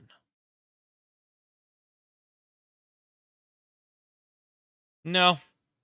I think right now what's most important is your mask is telling you to not get run over by that ball. Dodge the ball. Dodge the ball, Spigot. And as you're feeling that, and Petal is still considering what to do, of course, the ball is, you can see, rolling around the side of the field and heading towards the bottom where these this gap, this opening that leads to a black hole, and it's just like circling the edge of the board towards that black hole. But your mask desperately wants to live. Do not get crushed by that ball. You feel safe in this moment, but there you go. All right. If you try to get hit by the ball, I guess you'll have to act under fire. But you get a +1 to dodge it if you need to. And Petal, Yeah, you'll have to act under fire because of the mask. The ball, you don't really care about. But the mask, ooh, you care about that quite a bit.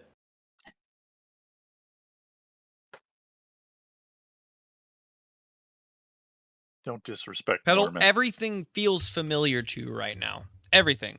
And I think without a sharp roll to just like, I don't know what it's called, to like stoke your turn, right? To stoke what you're about to give me. You feel as if he was speaking to you. He said, welcome back. He said, thanks. Like you brought some friends. You feel like he was speaking to you. Beans. Okay. Can I ask my question now? Sure. Does seeing this guy on the screen count as meeting him? No. No. Okay. Well then, what's your Dill move? wants. I want to see what your move is. No. Does it count as meeting him? My move triggers when I meet someone important. My call. If this counts as meeting him, he feels important because he's on all the screens.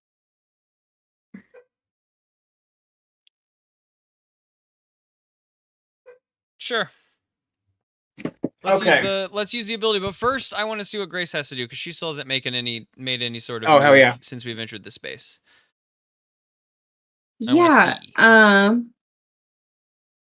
Okay, well, if everything feels... Sorry, while things were happening, I just realized I never added my new move, like typed it into my Legend Keeper.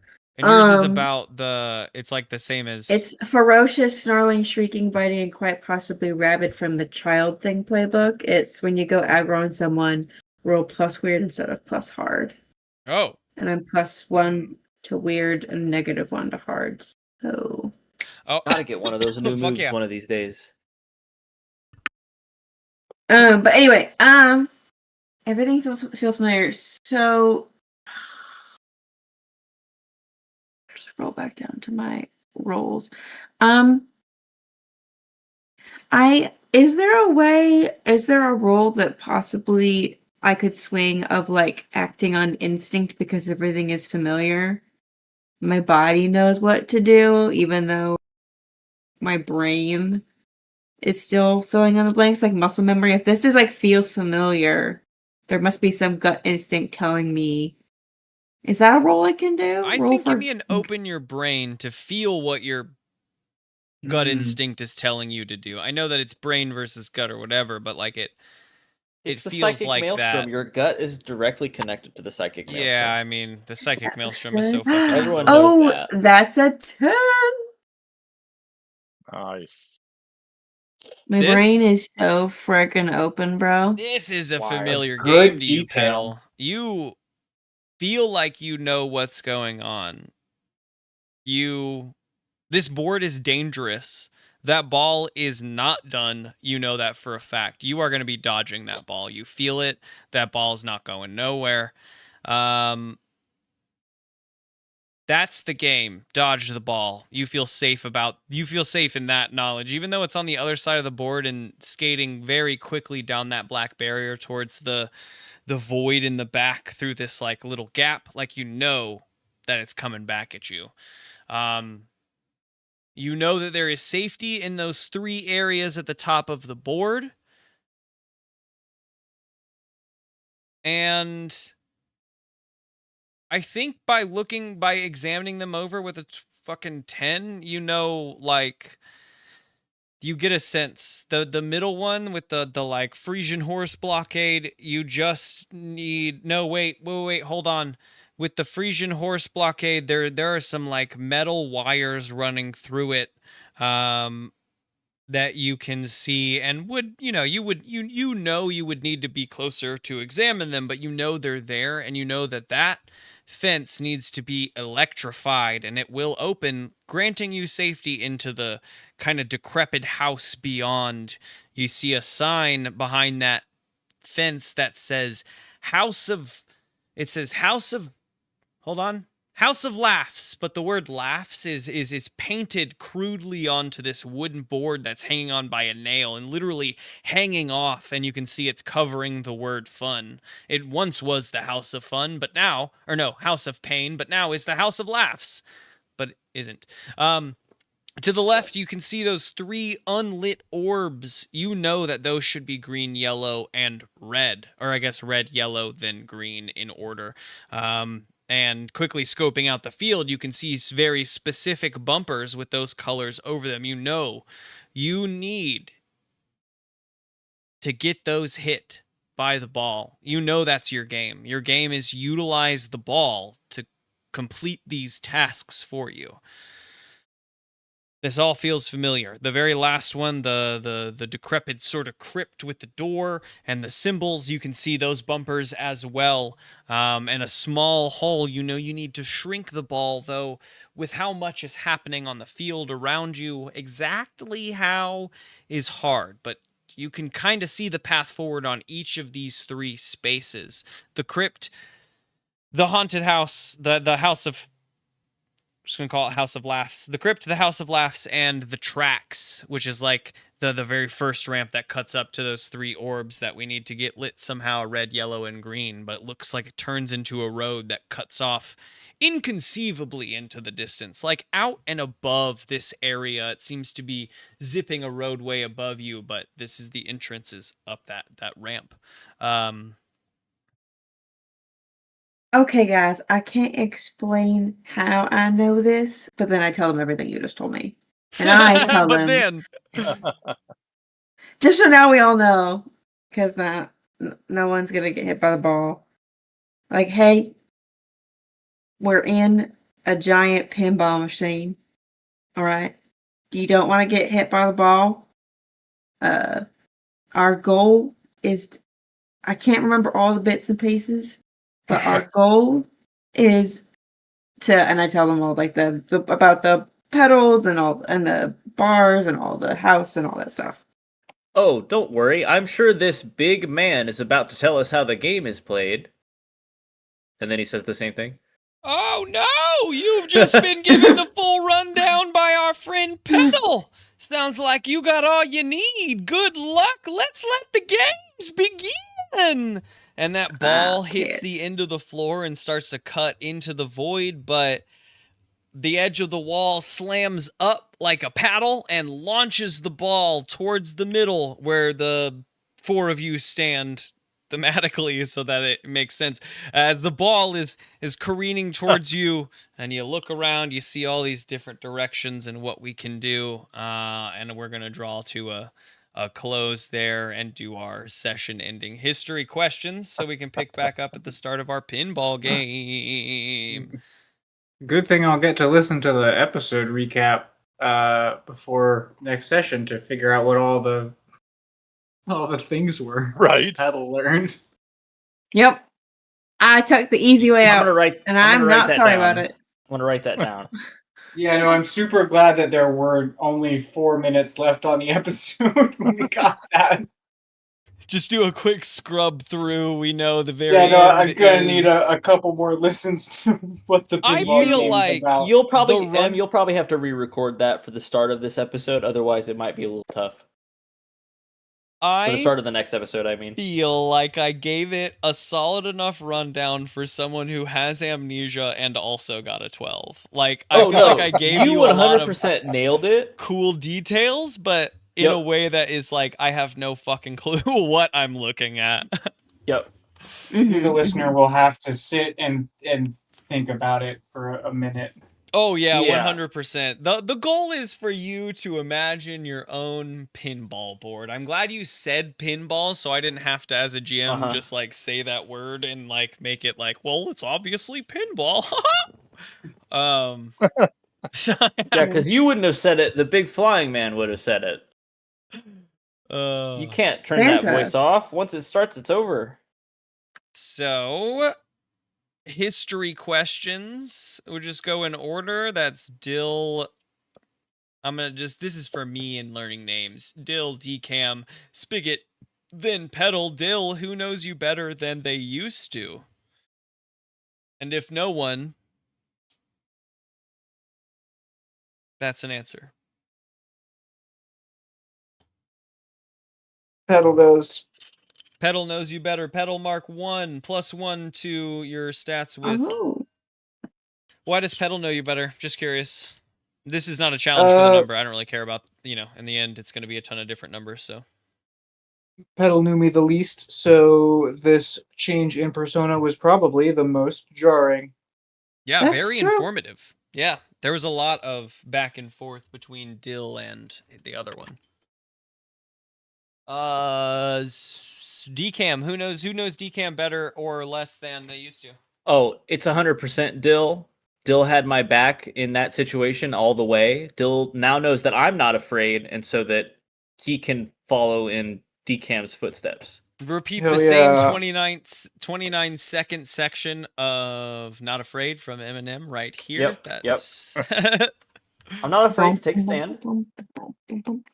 Now, hold on. If I play the same 29-second section, does that break it? Or is it up to 30 total seconds? I can't quite remember. I think what you should do instead is play 30 seconds of the same 1 second clip from that song. Sing it yourself. I won't do that. Yeah. That's intense. I need help. If I could get friends Sing it. that knew guitar Sing it and yourself. drums. If we can, you don't have to do a cappella, like spoken word. I'm not afraid. Spoken word is crazy. Yeah, I can just hit see a it. bongo once and say, I'm not afraid. It's a stage song. Take a stand. Incredible. Everybody. How to avoid copyright. How to avoid copyright.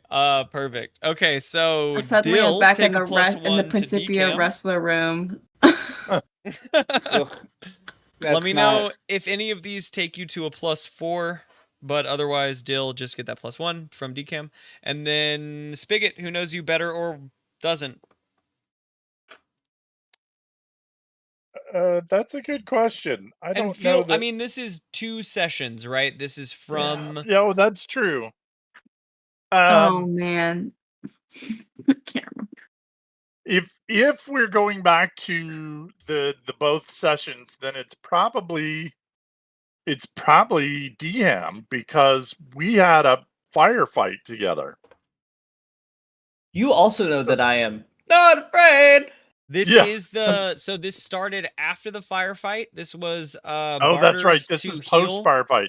We did searching and then we came here. Yeah, but you watched me walk fearlessly and no wait. This is about you, not me. Yeah, but that's me knowing you better. That's not necessarily you knowing me better. Exactly. So the question of the mechanics then is, was Pedal there when was Pedal standing next to me when I had the conversation with Norman? Was she aware of that? I think since you're deciding who knows you better, you get to decide if she heard you. If she heard you, she knows you. She knows there's something more there. If she didn't hear you, because I think if here's my take on it, and I would love input, is because I helped get her out of the dark tunnel and I helped pull her to safety from the side of the ball, she was probably right next to me. So I'm guessing maybe that she did hear me have this interaction of some sort. That's like narratively lined up perfectly for her to have overheard you talking to your mask. Yeah. So that takes my history with Pedal to a 4. Okay, Pedal, you mark 1 experience and take your history from +4 down to +1 with Spigot. Got it. And then you are following Spigot. Now, Okay. to follow up on what you said, which is, or like you were like, oh God, I don't know what really happened. I would say that you have done a good job of keeping your cards close to your chest. So I like using what happened last time is that you didn't reveal your vision. Spigot saw you have another vision, but he's seen you have them, and then you say that you didn't. So that's already been given. And if if you kept it close to your chest, I would be curious if no one knows you better, and in which case you can give someone a -1, which could, is still overall you tack on enough -1s experience. Petal only gives negatives. Yep. No one gets to know me because I don't even know me. Yeah. I mean, I think Petal didn't say about the visions because how do you have the time to explain that in the moment? Like, hey, I had a vision that maybe I helped build these things that are attacking us. Or at least was there. Just So like that. I guess I agree with you, but just like that.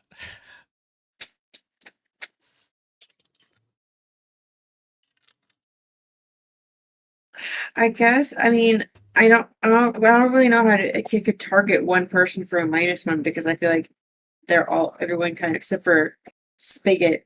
I feel like Dill and Dehem are on the same page of not. There can be only one.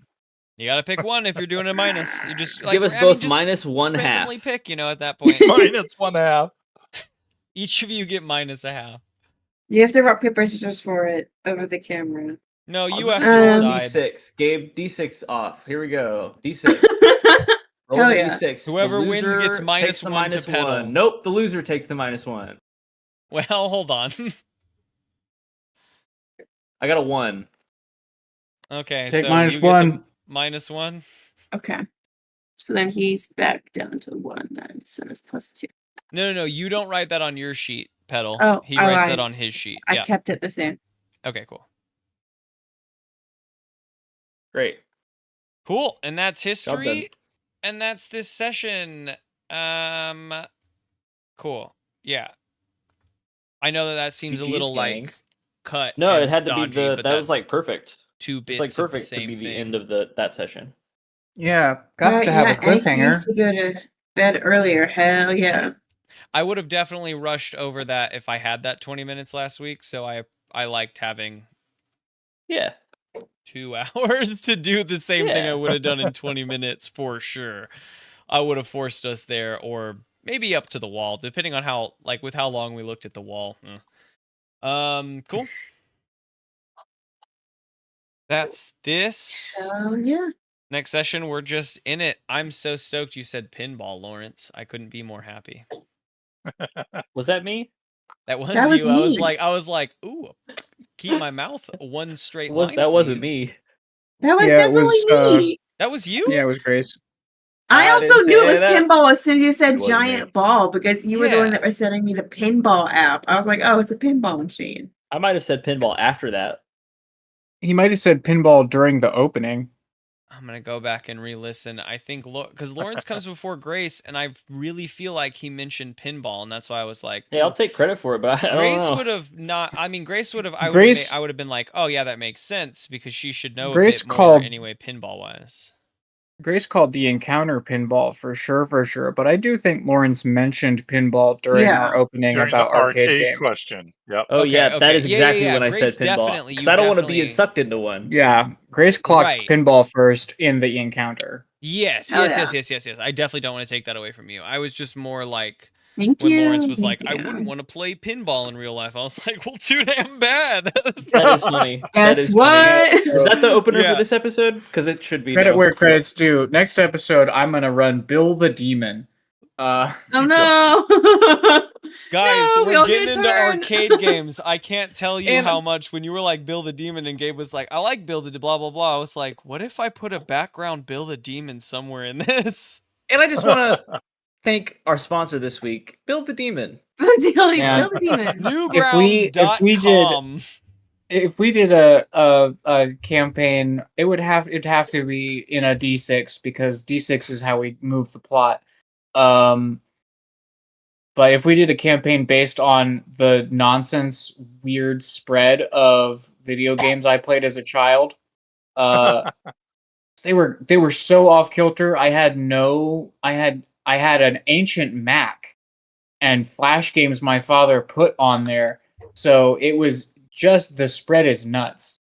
Okay, I'm gonna spend a few minutes talking about. I think like TTRPGs. You said it would have to be a D6. I mean, Grace, before you I can dive hit the into hay this, whenever, Grace, you but do not have to be yeah. here. We're done with the session, but we started talking about tabletop role-playing games, and I've been hardcore thinking about them. So, if you want to be here for Yeah, this Mike, conversation, you are if you have welcome to go, you're anyone is welcome to. welcome to Yeah, but hang out like and chime in for sure. I'm just we're having a making nerd sure talk. I'm interested having- to hear the conversation. So Okay, Yeah, yeah. I just wanted to make nerd sure that talk. everyone knew we're done with session. I'm gonna even close the stream. I just want to kind of chat about to you. I'm gonna leave it open just because I kind of want to grab it if we want to like just have some TTRPG talk up somewhere. I'm gonna leave the Craig open. We're gonna leave the Yeah, Craig. fuck it. You're Just welcome like to leave it stay. open if you stay. Okay, so I'm saying good night. Goodbye. good night, Grace. Grace. good Thanks. night. Much appreciation. We'll see you soon. I think that a D20 system, I think D&D is the best method of running tabletop role-playing games. Everything else has been jarring or I don't think so. creates an obstacle, whereas rolling a D20 or picking any dice and just rolling it and making like what I like about the D20 is that there's more to it than a D6. There's so much more random chance option. We get stuck up on a 10, sure. We get stuck up on a 12 or a 14 sometimes because like maybe, but it gives you more options. And with what they put in like ingrain into the system, the like 20 to 26 skills that gives you the base jumping off point. And since we all know how to play, like you and I have created feats, we can create classes from cloth, like we can do it all. And I feel like it gives the broadest just skeletal structure for people to build on long term. A new player, other thing, like there's a lot to gain from Apocalypse World and Monster of the Week, and I feel like D&D players are bolstered by that by playing those games. But that if you only had one, you get the most from D&D. For me, this is just like this isn't even a fully fleshed out thought. This is just what I've been thinking about lately. Trying to consider how I want to build a tabletop role-playing game. There's more innate nuance in a D20 game. It's more straightforward in a D6 game, which means the players have to be more nuanced than the roles allow for. That's true. D6 games ask a lot more of everyone than a D20. A D20 game gives a lot more prompts as far as what your character is capable of, what options you have. Having played a couple of D100 systems, there is a such thing as too much variance, I would say. Actually, 100%. I was gonna say, like, if we're talking about how much a D20 game gives you over a D6, the only great example we have of this is Call of Cthulhu. And while I haven't played it, I have now consumed enough content of Call of Cthulhu. I would really like to play now, but like to understand that it's just a bit too much. I guess in Call of Cthulhu, the D100 gives you a better control even more over the percentile, but I think it's too much at that point.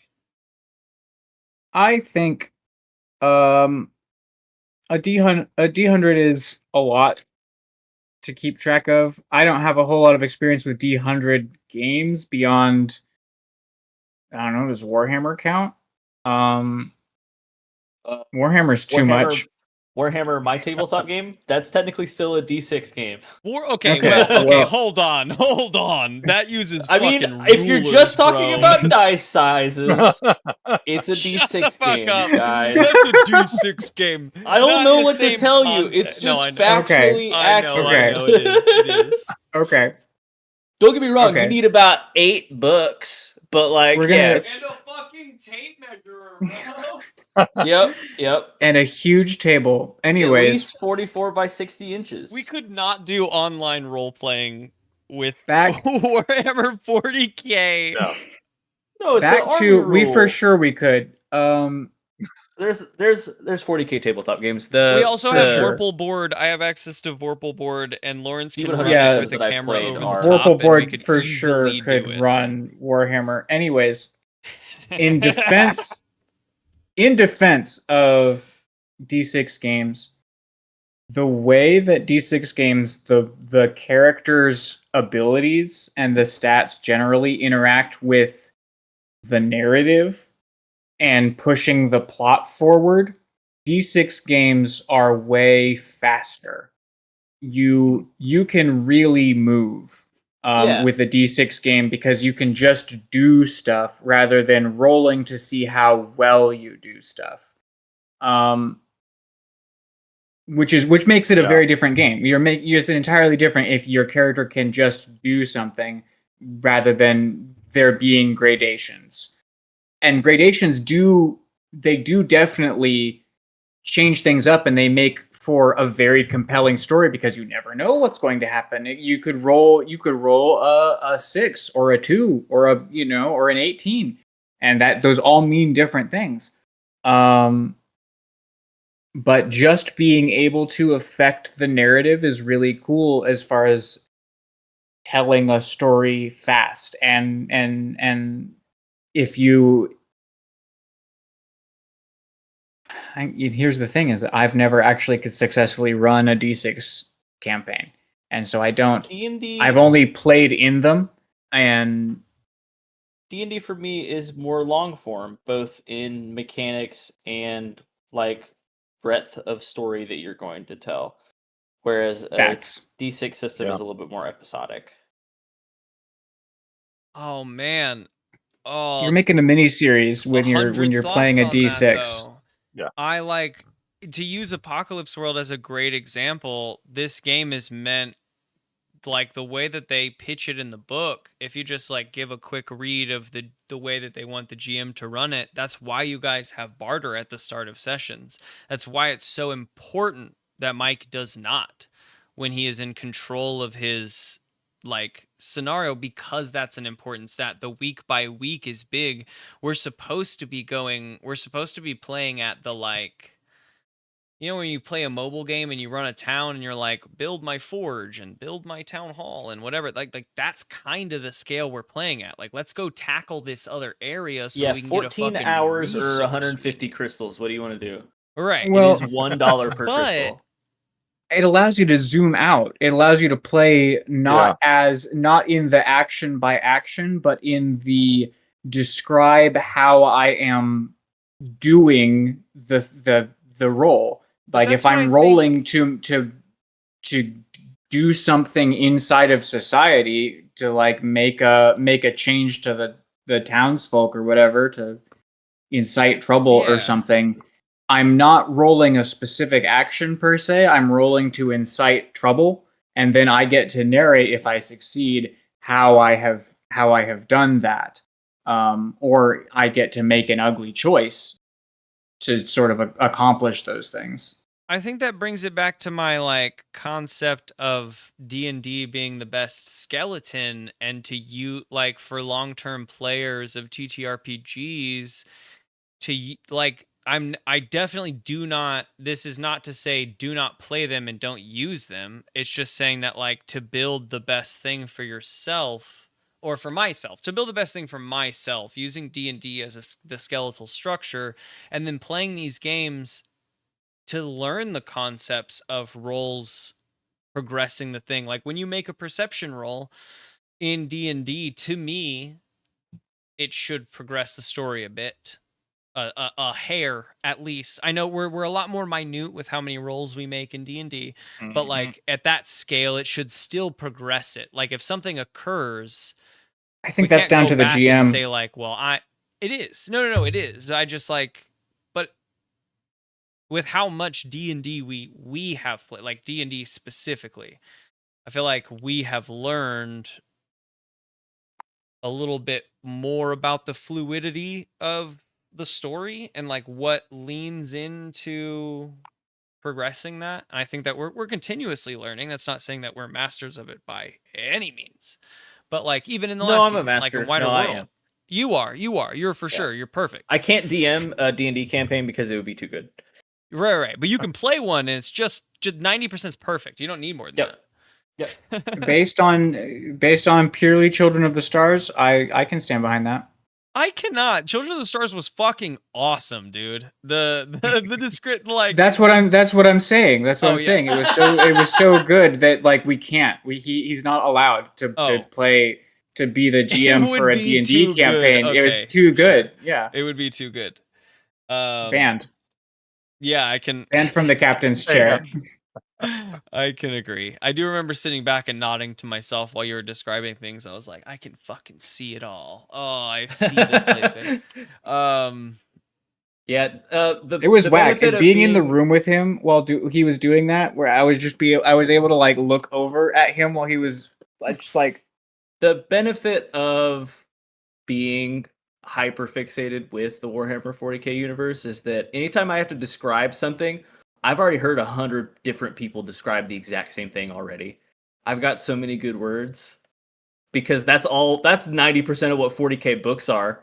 Just like, look at how horrible this wall is. I'm going to describe it for the next 5 paragraphs. I've been deep in thought about I'm gonna build someday my own system, and I'm in the process of figuring out the mechanics of that, like a legit long form system. Gabe and I have spent time and sat down and built like a 1 to 2 page TTRPG, which is fun and really cool. And then the goal is like a quick thing.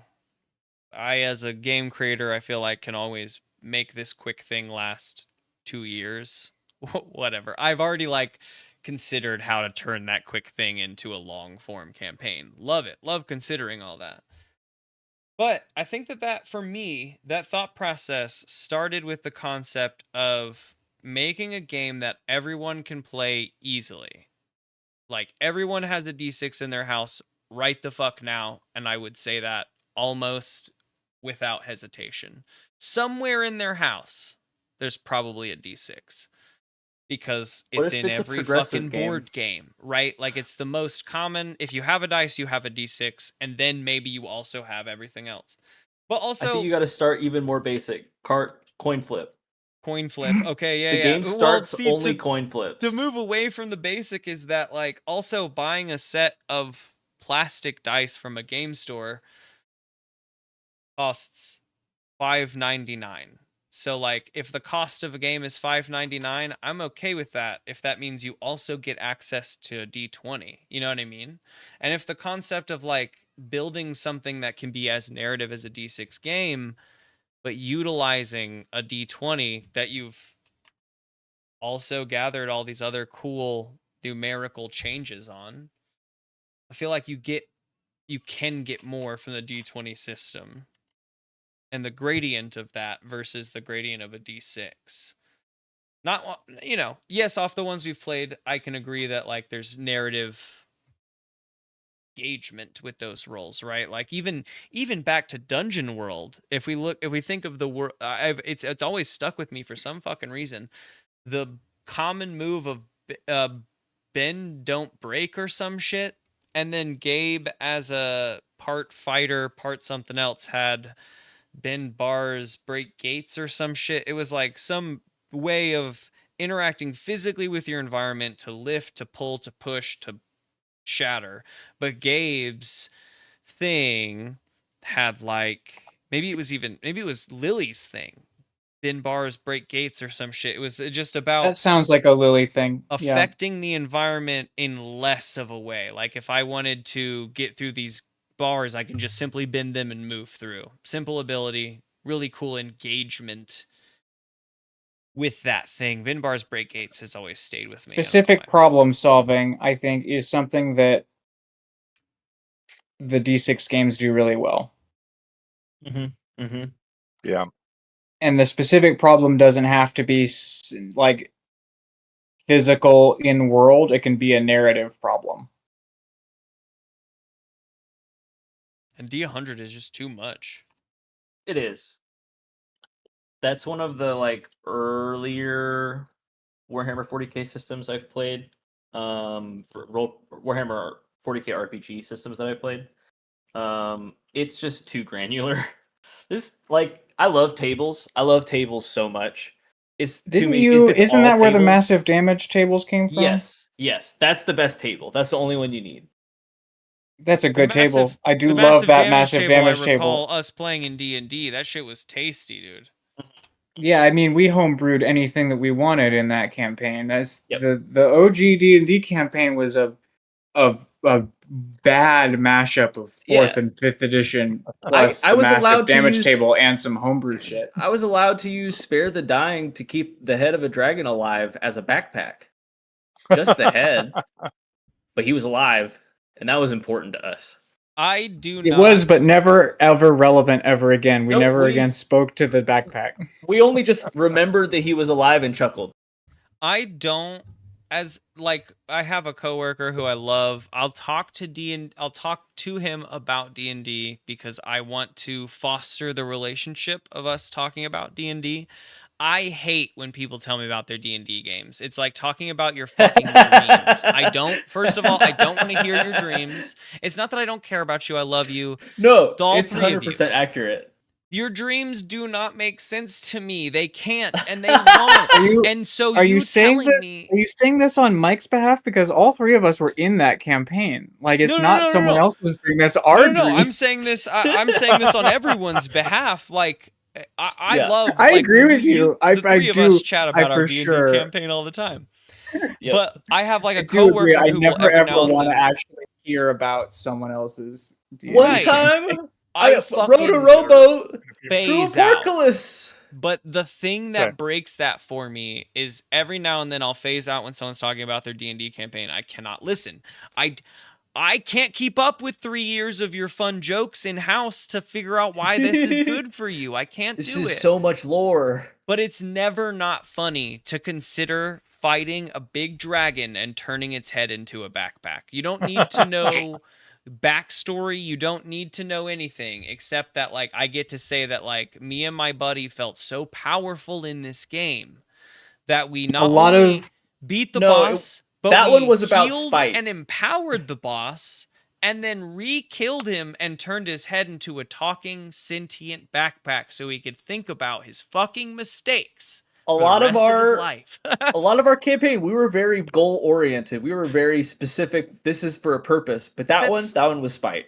It's like I you did don't- have to remind them of their purpose more than once, but that's okay. for um, sure. But I had a like, lot of fun. What? It was That's one of those. still That was one of funny to those me. where I had a lot of fun too, as the GM running it, because they were much more afraid of this two-headed dragon than it turned out that they needed to be.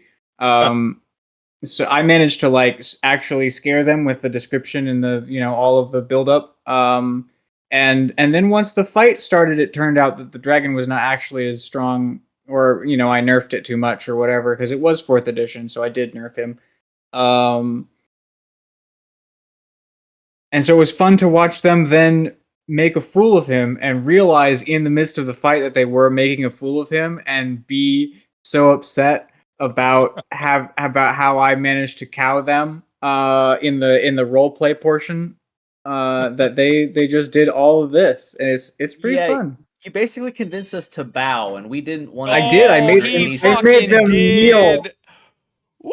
That's really in my didn't wanna do soul that. still that I was forced to bow for this fucking boss, dude. Like, it's in my human soul Yep. that my character was forced to bow to fight this boss. I was so mad as the player. It was a good Oh arc. my It was a good arc. god. But like righteously so. I was not at all like, I wasn't like an outside rage. I was just so pissed. I was like, we tried for like an hour to get a fucking around it too. We tried for so long to get past it. Nothing worked.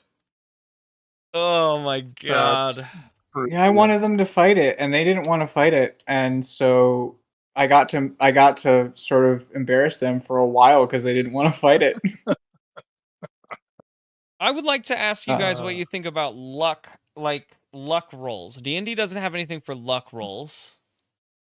Call of Cthulhu uses it very heavily. It's like a whole nother stat that you can spend, like with I the like it as a D100 resource. system. You can spend points of luck to alter other rolls. So like if you needed to use D&D parlance, if you needed like a 55 for acrobatics, but you got a 53, you could spend 2 of your luck stat to Yeah, I like it as a resource. whatever. Cool to use Monster it, of the but, Week like, as a resource. Mhm. oh, like you get Yeah. 6 of them or some shit like that, right? It's like an Yeah. auto success resource. Yeah, you can get an automatic 12, but when you run out of it, the GM is supposed to make things deeply difficult for you. Yep. I haven't seen in the campaigns that I've seen someone run out of luck, any of the GMs do that, but Oh, I would do the fuck. You'd be I would. so Oh, screwed. for sure, it'd be so fun. Yeah, but you anyways, got 6 auto successes. I hope it was worth it. I hope you had fun. You ruined my Now plan. it's my 6 turn, times. motherfucker. No luck left, huh? Every time you So- fail a roll from now on, banana peel. So It's I over for do. you. I do like luck as a resource. I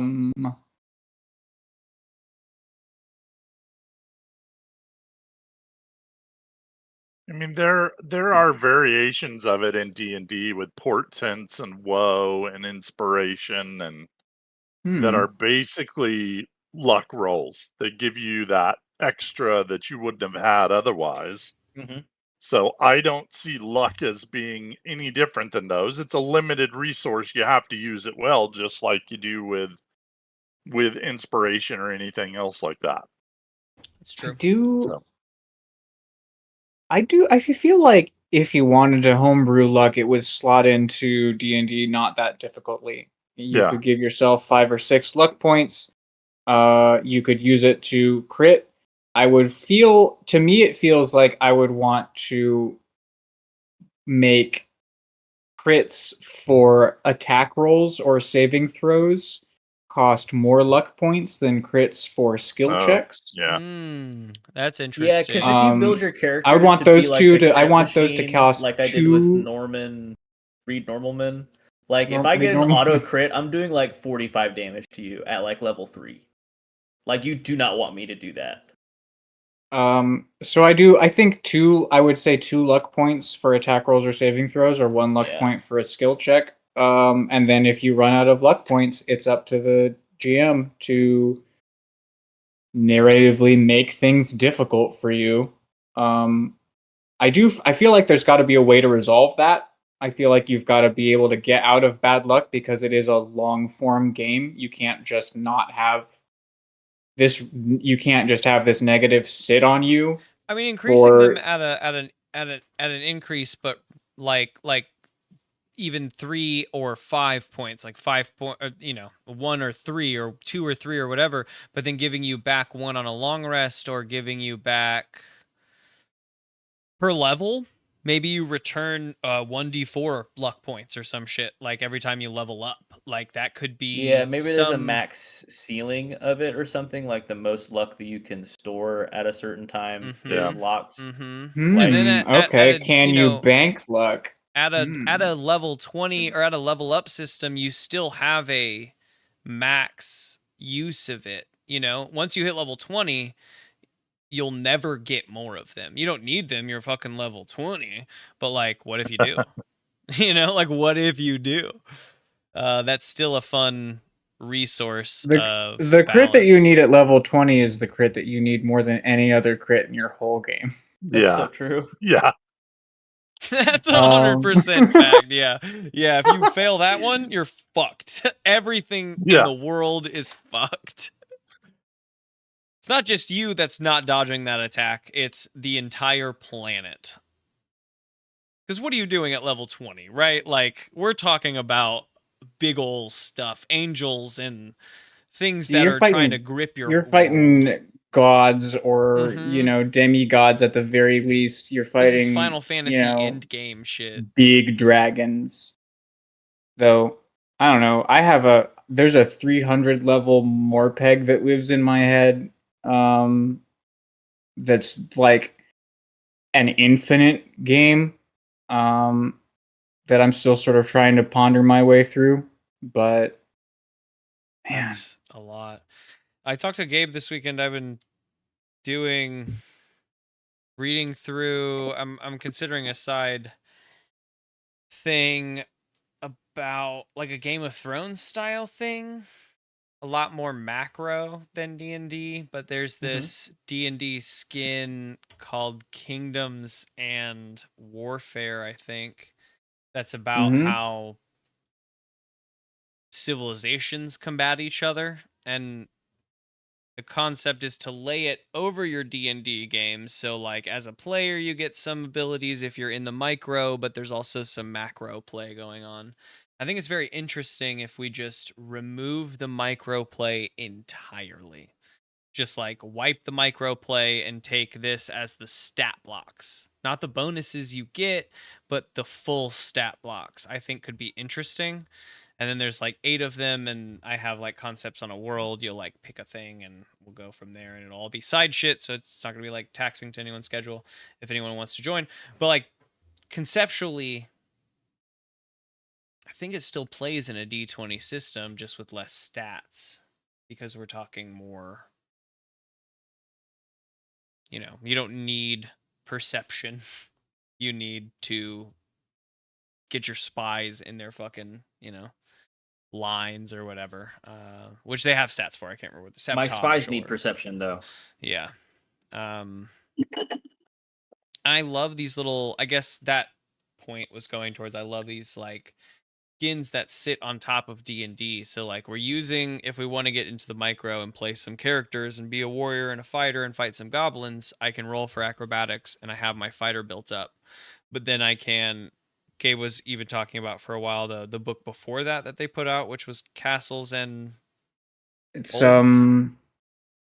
fortresses. No, strongholds and followers. Strongholds and Followers, yeah, about like owning a castle and being a Basically, bit more yeah, pillar of your society.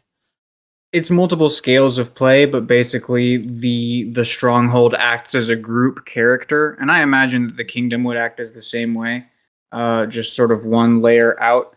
Yeah, it's the same people that built the next book that Yeah, I'm it's talking a about. mechanic. If you Stacking guys had fire. gone a different direction in Wider World, I would have implemented the stronghold mechanic. We haven't, so I haven't. But I mean, I feel like we have a stronghold to come back to. Yeah, It may that's be fair. under siege. I mean, no, because it's not yours. But But the it kobold belongs- stronghold kind of is. Well, it's not like Haribo's and Thaddeus's, but it's Exact- us, the yeah, no, players. it's like- not Haribo's and Thaddeus's, so you, the players, don't get to make choices about what happens to the stronghold. Unless it one of us belongs becomes mayor? Lord Thorn. I guess Yeah. you could try and get Lord Thorn ousted, and then it would be your stronghold. if you could Lord make Thorn yourselves is, the if Lord. Thorn is Lord captured Thorn. and Thaddeus returns, That's true. That's All I'm true. There saying could be is a someone might situation be where in charge. Thaddeus is now in charge of the And stronghold that Thaddeus is the Dekram. oldest one there, And I'd have to so sort of all the create goblin rules. He has to really become the quick mayor. a fully functional stronghold that is Dekram. Okay. But real But- quick, focused on the rules, like conceptually. I do love wider world discussion, and I would like to break down what's going on in wider world. But I would like Grace to be here for wider world stuff because I really want to break down wider world in a talk back just to see where we're at. And blah blah blah. With a D6 game like Apocalypse World, we're just using a D6. There's nothing else rolled for, like damage or all this stuff. Like, is that still good flow? Is a set damage amount how do you guys feel about a set damage amount? Because in this game, Yeah, it's theoretically, you get shot by a gun, you're taking 3 ticks on your harm clock or whatever. it's a good flow because what you're focused on is not the amount of damage you do or the amount of damage you take. Those are presets. Yeah. The way you react to the situations is where the creativeness comes in, which can be dice driven or it can be Yeah, it's less of a extemporaneous on top of dice rolls. because the amount of harm is fixed, you know how serious the situation is at any time. And so the onus is on you to try and mitigate that damage in some creative way.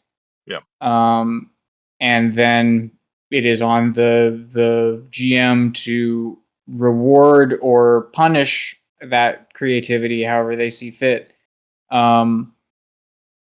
With things happening. If you can think of a good way to go about it and there's a roll, I guess it's probably act under fire, but I'm sure most of the D6s have some sort of do something stressful. Then